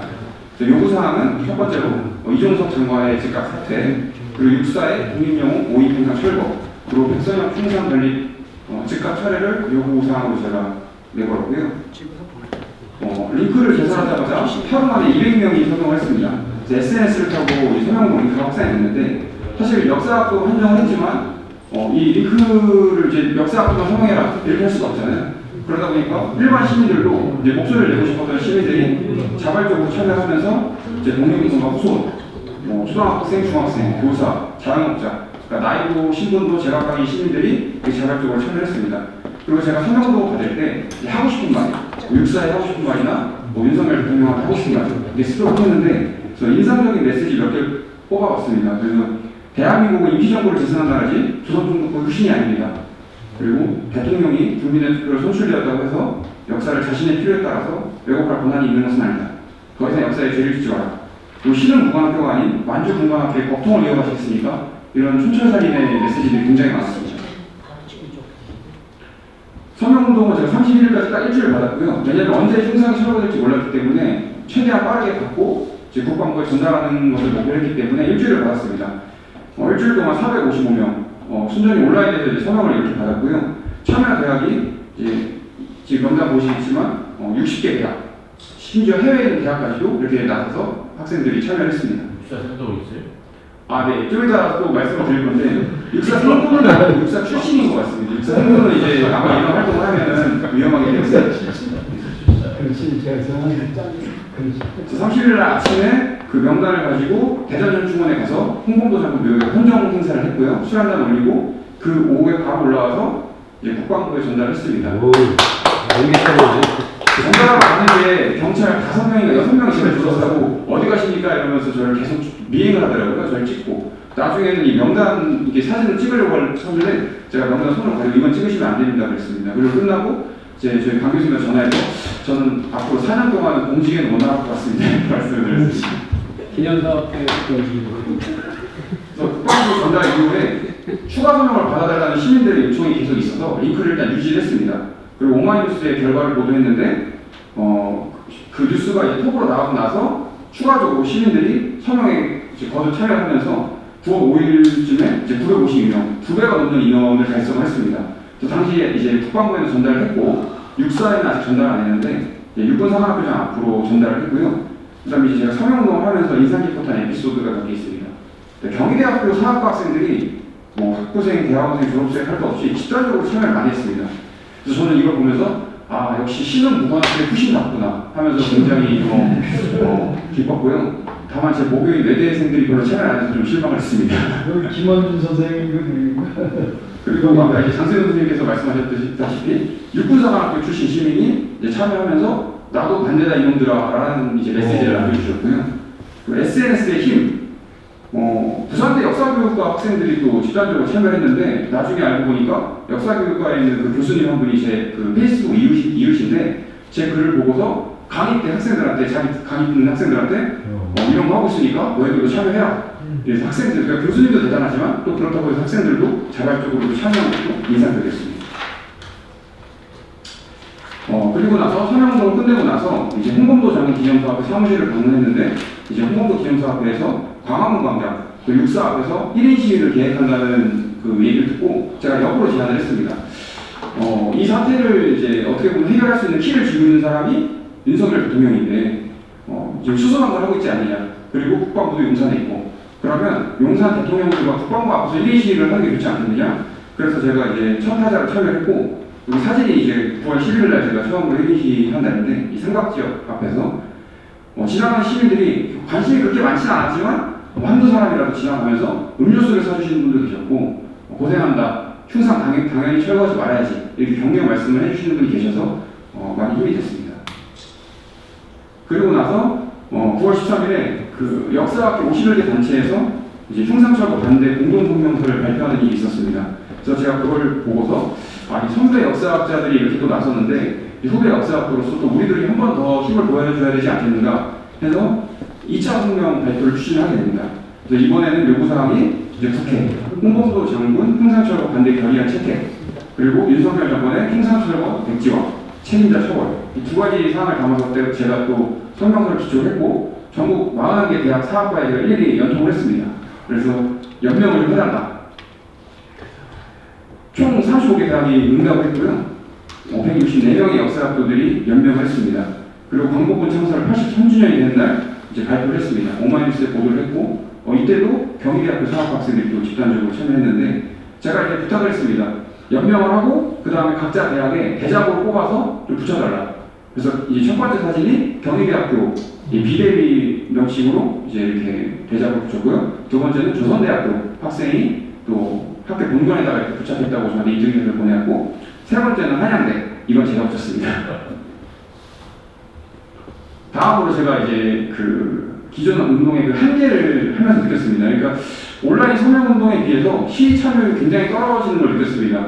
그러니까 이런 서명운동 할 때는 이렇게 몇백 명씩 했는데 이 사람들에게 1인 시위를 하자고 이제 나올 수 있겠느냐 고민을 했는데 사실 거의 응답률이 없었고 그래서 이런 방식이 될까? 그래서 좀 뭔가 새로운 방식 이제 좀 즐기면서 홍범도 장군을 자연스럽게 알리고 흉상철거 문제도 알리는 방법이 좋지 않을까 그렇게 생각을 했는데 아침 제가 취미로 국공을 하고 있습니다. 이 오른쪽 사진이 전데요.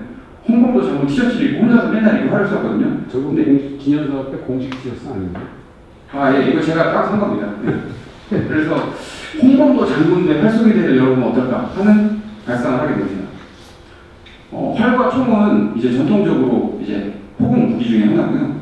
기존에 이제 독립운동가 기념 활쏘기 대회가 하나 있었습니다. 의학 유인석 위병장대가 유일한데 홍범도 장군배는 없었고요. 없으면 내가 만들어야겠다 이런 생각으로 한번 추진하게 됐습니다. 그래서 홍범도 장군을 총으로 하긴 했지만 그래도 백발백중 명사수라는 점에서 홍범도 장군의 상무 정신을 개선하고 또 삼가 업적, 또 흉상 문제에 대한 관심을 좀 환기하기 위한 차원에서 대회를 추진을 하게 됩니다. 사실 처음에는 그냥 꿈 같은 이야기라고 생각했습니다. 그런 대회를 한 개인이 자본도 없는 제가 어떻게 유치할 수 있을까 이런 생각이 들었는데 마침 육사가 있는 노원구에 활쏘기 동호회 노원사계라는 곳이 있습니다. 여기서 우연찮게 제 아이디어를 듣고서 마침 그쪽에서 대학생 대상으로 활쏘기 대회를 준비를 하고 있었는데 제 아이디어가 너무 좋다고 그러면 그 아이디어를 채용해서 같이 한번 열어보자. 그래서 공동으로 주최를 하게 됩니다. 그래서 11월 중에 제1회 홍범도 전국대 전국 대학생 활동의 대회 이런 타이틀로 이제 준비를 하게 되는데요. 물론 개최 과정이 쉽지 않았습니다. 말씀드렸다시피 이제 자본이 없다 보니까 이런 장소 빌리는 문제도 있었고요. 저희 펠터는 보통 145m 야외를 쓰는데 이런 펠터를 빌리는 문제도 있었고, 그다음에 상금이나 상품 같은 거 마련할 때 후원 문제도 있었고. 그래서 결국에 고민 끝에 처음에 없자는 얘기도 있었는데 제가 끝까지 고집을 했습니다. 어차피 이렇게 된 거 작게라도 좀 열자. 그래서 이 노원사기에서 운영하는 실내 복공장이 있습니다. 노원구에 12m의 실내 복공장인데 여기서 이제 좀 축소해서 개최를 해보자. 올해는 약간 프로토타입으로 대신에 타이틀도 순국선언의 날 기념 대회로 바꿨는데요. 이거는 이제 저는 홍범도 대회를 모집을 했는데 이제 공동 주최인 노원사기 측에서 이런 작은 대회에 홍범도 장군의 그런 위대한 이름을 붙이는 건 좀 무리다. 홍범도 장군대는 내년에 우리가 정식으로 하게 되면 그때 붙이고, 마침 저희가 대회 그 기간 중에 순국선언의 날이 있었습니다. 11월 17일. 그래서 순국선언의 날 기념으로 타이틀을 변경해서 열게 되었습니다. 이게 포스터고요. 예선과 결선을 붙여서 본격적으로 했고, 제가 이제 아이디어를 많이 짰습니다. 최대한 이 홍범도 장군과 독립운동가들의 정신을 반영하기 위해서 그 이제 단체전, 그러니까 6명, 7명이서 짝을 지어가지고 서로 경기를 하는 방식이거든요. 횟수기에는 그 작대를 1팀, 2팀이 아니라 그 당시 대일항쟁기에 독립전쟁에 참여했던 6개 단체로 한번 붙여보자. 그래서 이제 북로독군부를 시작으로 대한독립군, 뭐 광복군, 미열당, 이용대, 군정선 이렇게 임의로 제가 편성을 했고, 그다음에 단체전 편성을 할 때 북궁동아리 학생들이 동아리별로 편성을 안 하겠습니다. 왜냐하면 동아리별로 하게 되면 자기들끼리 또 그런 뭐 경쟁의식도 생길 텐데, 그런 것보다는 서로 그냥 이름도 소속도 다른 사람들이 그 자리에서 모여서 같이 전략전술을 논의하면서 쏘면서 화합을 하는 분위기. 이거야말로 그런 독립군의 정신을 구현하는 거다. 그래서 봉오동 청산리 정신이라고 제가 나름대로 생각을 하고 이렇게 편제를 했고요. 그 다음에 상장을 옆에 이제 나와 있지만 독립운동가들의 이름을 딴 상장을 이제 수여를 했는데, 당연히 이제 독립영웅 그 육사 앞에 있던 흥상 5인을 무조건 포함시켰습니다. 이건 육사의 그런 흥상철거에 반대하는 의미도 담았고요. 그리고 참가자들에게 사전에 홍범도 장군 흥상철거 반대 서명을 받았습니다. 참가 인원 104명이고요. 대학생 포함해서 이제 일반 시민들까지. 참가 대학도 서울지역 10개 대학 국공동아리가 있는 대학생들이 많이 참여해 주었습니다. 이게 당시 해당 사진인데요. 이 오른쪽 사진 보면은 이제 관역이 좀 독특하게 되겠죠. 그러니까 많이 맞추는 게 목적이 아니고, 이 단체전에서는 어느 관역에 몇 개를 맞춰야 되는가 이거를 서로 전략을 짜야 됩니다. 그래서 이 정말 되게 재밌던 풍경이 대한북로독군부 모여라 해서 북로독군부 학생들이 모여가지고 우리는 이 관역을 맞춰야 된다 이런 식으로 전략전술을 그 자리에서 처음 보는 사람들이 그렇게 논의를 하고 서로 막 이제 이기면 환호성 지르고, 저는 그걸 보면서 봉오동 전투를 다시 보는 느낌이었습니다. 그리고 오원식 이사장님이 이제 현장에 오셔가지고 이렇게 활쏘기 체험을 하시고, 또 즉석에서 이제 범도, 방현석 작가님의 범도 소설도 협찬해 주셨고요. 이렇게 단체 학생들 했습니다. 그리고 홍범도 장군 기념사업에서 감사하게도 이제 후원을 해주셨습니다. 그래서 나는 홍범도 소설 60권을 후원을 해주셔서 학생들에게 이제 참가상을 나눠주었고요. 홍범도 장군의 삶을 요약한 피켓을 현장에 걸어서 학생들이 자연스럽게 활을 쏘면서 홍범도 장군에 대해서 한 번이라도 볼 수 있게 조치를 했습니다. 그리고 말씀드렸다시피 후원이 굉장히 열악했는데요. 제가 이걸 홍보하기 위해서 이제 오마이뉴스에 기사도 쓰고 하니까 감사하게도 지인들이 이제 어느 날 그냥 카톡으로 5만 원짜리 편의점 상품권 보내주고, 학생들 고생하는데 간식이라도 사줘라. 그래서 오른쪽 간식도 제 지인이 5만 원 딱 줘가지고 간식 사온 거고요. 왼쪽에 책들 보면은 감사하게도 정말 지인들이, 특히 책을 쓴 지인들 같은 경우는 돈보다는 책으로 이렇게 책을 막 보내주시기도 하고, 이런 식으로 나름대로 내실 있게 준비를 했습니다. 끝나고 나서 그 참여했던 대학생들에게 물어봤습니다. 소감이 어떠냐. 근데 이제 학생들이 다 좋았다 얘기를 하는데, 특히 이제 홍범도 장군 형상 문제를 알리는데 굉장히 큰 도움이 되었다. 홍범도 장군이 활자가 아닌 사람처럼 느껴졌다. 문제에 대한 인식을 지식을 잃는 훌륭한 넛지였다고 생각을 한다. 그래서 제가 정말 기획의 의도대로 잘 관철이 됐구나 이렇게 느꼈습니다. 다만 그 과정 중에 우여곡절이 있었습니다. 그 개최 직전에 제가 한양대 국공동아리 소속인데, 그 단톡방에 새벽에 학생 한 명이 나는 이거 참가 못하겠다. 정치적인 의도가 담긴 것 같아서 찝찝하고, 순수한 스포츠 경기에서 왜 흉상철거 반대 선언을 받냐. 의무도 아니었습니다. 그냥 자율이었는데도 그냥 그게 찝찝하고 심지어 이런 말을 했습니다. 흉상철거 문제에 대해서 나는 생각이 다르다. 그러니까 독립기념관 이전해야 된다고 생각한다. 그런데 왜 이런 걸 하느냐라고 이제 도발적으로 말을 하는 사람이 있어서 제가 그날 밤에 잠을 못 잤습니다. 새벽까지. 그러나 이러한 비난이 무색하게도 참가자 104명 중 91명, 무려 87.5%의 참가자들이 기꺼이 설강에 참여했습니다. 그래서 이 명단은 대회가 끝나고 기념사 앞에 전달했습니다. 이제 향후 계획은 내년에는 한번 진짜 본격적으로 후원을 받아서 홍범도 장군대, 제1회 홍범도 장군대 활쏘기 대회를 추진을 해볼까 합니다. 사실 여기 국회의원분들이 많이 계셨으면 하는 바람이 있었습니다. 근데 아쉽게도 안 계시는데, 여기 지금 공항역이라고 이제 제가 다니는 활동 중에 한 곳인데, 이 대회가 끝나고 여기 갔더니 여기 이제 간부분이 저한테 그 기사 봤다, 너무 훌륭한 일했다. 그래서 제가 그분한테 그러면 내친 김에 내년에 여기 공항역에서 좀 대회 열게 좀 해주십시오 했더니 그러면 정식으로 공문 보내라, 한번 진지하게 우리 한번 해보자, 이런 게 있었습니다. 그래서 내년에는 대회를 키워서 정말 전국대회 수준으로 한번 제대로 한번 해보고 싶고요. 그래서 이런 활쏘기 대회 말고도 또 다른 방식으로 한번 고민을 해보려고 합니다. 그리고 마지막으로 제가 영상 짧게 편집한 게 있거든요. 그 활쏘기 대회 현장 영상을 잠깐 한번 보여드리겠습니다.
완전 안 찼습니다. 색깔. 이렇게 잣대별로 전략기도 하고요.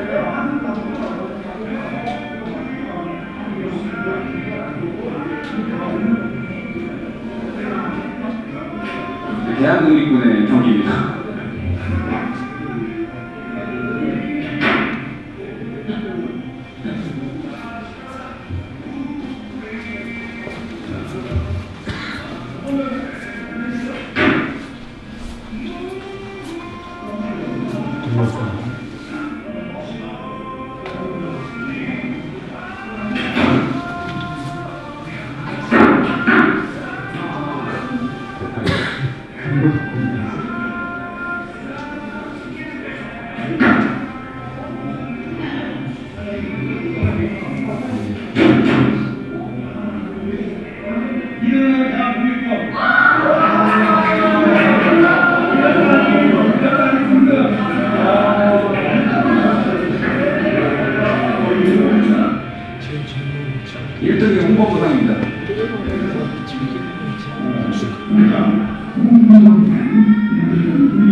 상장 옆에는 제가 일일이 다 홍보부장의 양력을 정리해서 이렇게 상장 붙여줬고요.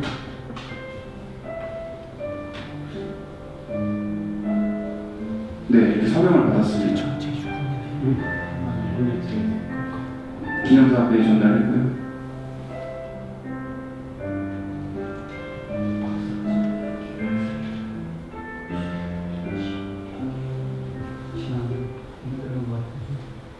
이상으로 마치겠습니다. 감사합니다.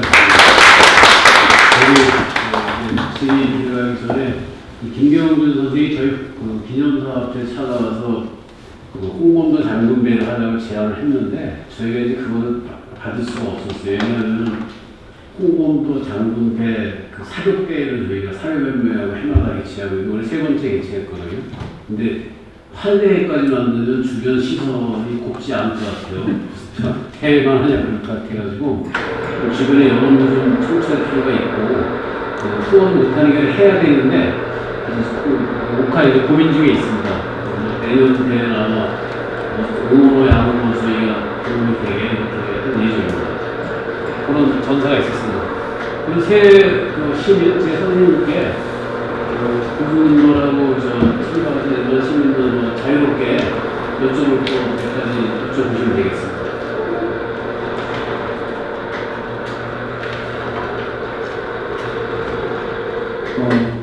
세 분 말씀 들으면서 너무 감동도 됐고요.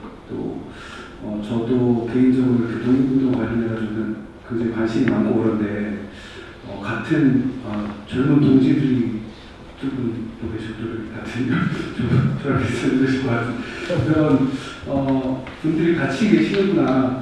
사실은 저도 이런 모임 같은 데 가보면은 굉장히 나이 많으신 분들밖에 없으시더라고요.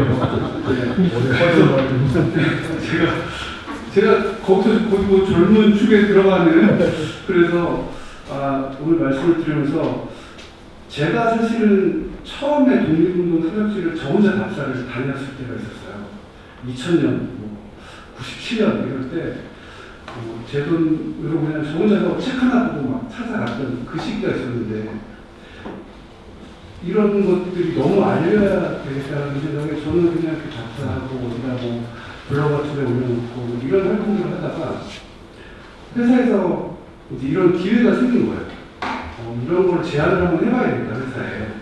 그래서 회사에 제안을 하게 돼서 저희가 2014년도부터 독립운동가와 함께 걷다 이런 프로그램도 답사 프로그램도 하고 독립기념관을 같이 해서 행사도 진행하고 했었는데 잠시만요. 지금 말씀하시는 분은 저희 경향신문사에서 오신 분이세요. 네.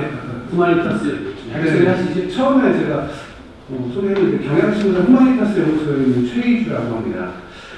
그래서 제가 지금 들으면서 들었던 생각이 제가 어렸을 때 저 혼자서 뭐 발버둥 치면서 하려고 했을 때는 나이 있으신 분들이 좀 후원 좀 해줬으면 좋겠는데 이런 생각이 사실 많이 들었거든요. 근데 저도 이제 나이를 좀 먹었잖아요. 그래서 제가 지금 궁금한 것은 선생님들이 이렇게 이런 활동 자치활동인데 어떻게 보면 후원이나 이런 것들 단체가 지금 세 단체나 되시는 건데 이런 것들이 어떻게 되는지 그리고 또 조직이나 단체의 규모가 어느 정도가 되는지 뭐 혼자 하시는 선생님도 계신 것 같은데 그게 조금 궁금해가지고 좀 여쭤보고 싶었습니다. 저희가 하는 시민모임 독립은 전 국사편찬위원장 하신 이만열 이사장이 모시고 하고 있고 이제 유료회원 300명, 이제 특별회원으로 계속 운영하고 있고요. 저희는 매달 독립근현대사 답사 그리고 독립 관련 책을 읽는 저자와의 대화. 그래서 대부분은 이제 독립이란 주제하에 근현대사를 다루고 있습니다. 그리고 올해 작년부터 간토학살 그 100주기를 주도를 하면서 유니컴이라는 제작사와 함께 1923 간토 대학살이라는 다큐멘터리를 제작을 했고 거기에 이제 공동 기획을 하면서 회원과 일반 후원을 통해서 제작비를 조달을 했고요. 그래서 저희는 이제 아까 여기 이지연님하고 보면서 홍범도 기념사업회에 청년위원회가 있다라는 얘기를 듣고 저희도 사실 실행위원 중에 가장 젊은 친구가 30대예요. 그 친구는 지도의 역사를 새기는 사람이라고 해서 매월 독립운동터들을 그 전자지도에 등재시키는 일을 하고 있거든요. 그래서 저희도 이제 좀 내년부터는 청년위원들을 뽑고, 그리고 사실 그 여기 이제 홍범도 기념사업회 이런 식으로 독립운동가들의 기념사업회가 꽤 많이 있지 않습니까? 그래서 이제 저희는 개개인의 기념사업회라기보다는 그 독립이라는 주제로 모여있기 때문에 그 개개인 독립운동가님들의 기념사업회하고도 콜라보하는 그런 일들도 같이 해서 내년에는 이제 내년부터 한 3년에 걸쳐서 이봉창 관련되는 일을 좀 하나 기획을 하고 있습니다. 그런 식으로 진행하고 있습니다. 아까 그 북으로 간 미소원 독립운동하고는 달력을 만드신다고요? 예, 저희가 이제 네, 왜냐면 저희가 매해 학술대회를 해요. 근데 올해 이금노 님에 대한 학술대회를 했거든요. 그리고 이제 저희가 그 동학혁명 기념사업회, 그러니까 동학혁명에 관해서도 그쪽도 이제 독립운동으로 이제 인정을 하고, 그 다음에 이제 김원봉이나 이금노 선생님 같이 북으로 간 독립운동가들에 대한 미소원 문제를 해결하기 위한 것도 저희 그 프로젝트 중에 하나이기 때문에 내년, 그러니까 올해는 이제 우리가 기억해야 할 독립운동사업에서 사건 위주로 했지만 내년에는 우리한테 잊혀진 독립운동가, 그러니까 북으로 간 이후에 미서운 됐거나 그런 이제 그런 분들을 이제 다루는 그런 달력을 만들려고 하는 거죠. 저희 이제 기념사업회는 그 이지연 그 연구원 이제 그 청년 이제 조직을 이제 만들어 시작을 내년에 본격화할 건데 우리 저 이지연 씨에게 많은 기대를 하고 있습니다. 네. 저도 도움을 청하고 싶습니다. 네, 그 조직에 있어서 물론 그런 그 기금이라던가 자원이 충분하다면 매우 좋을 것 같습니다. 많은 시민단체나 또는 여러 가지 역사 전문가분들을 모시고 뭐 이렇게 행사하는 것도 참 녹록지 않은 것도 사실인데요. 그런데 이번에 그 흉상철거 논란에 제가 먼저 이렇게 나서서 예방을 하고 꾸려나가는 과정에서 저는 한 가지 희망을 발견했습니다.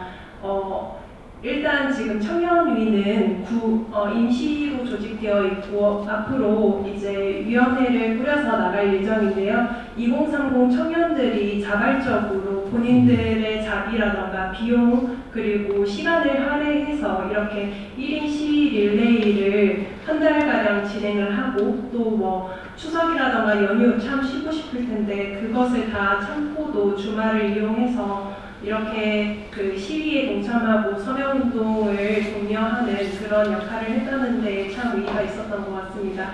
앞으로 국회나 또는 여러 예산을 지원을 받고 또 시민단체들이 활동할 수 있는 여건과 그런 것들이 뒷받침된다면 역사를 지키는 힘이 앞으로도 더 강해지고 또 미래 세대에서도 역사를 지켜나갈 수 있는 그런 그 토양이 되지 않을까라고 생각합니다. 감사합니다.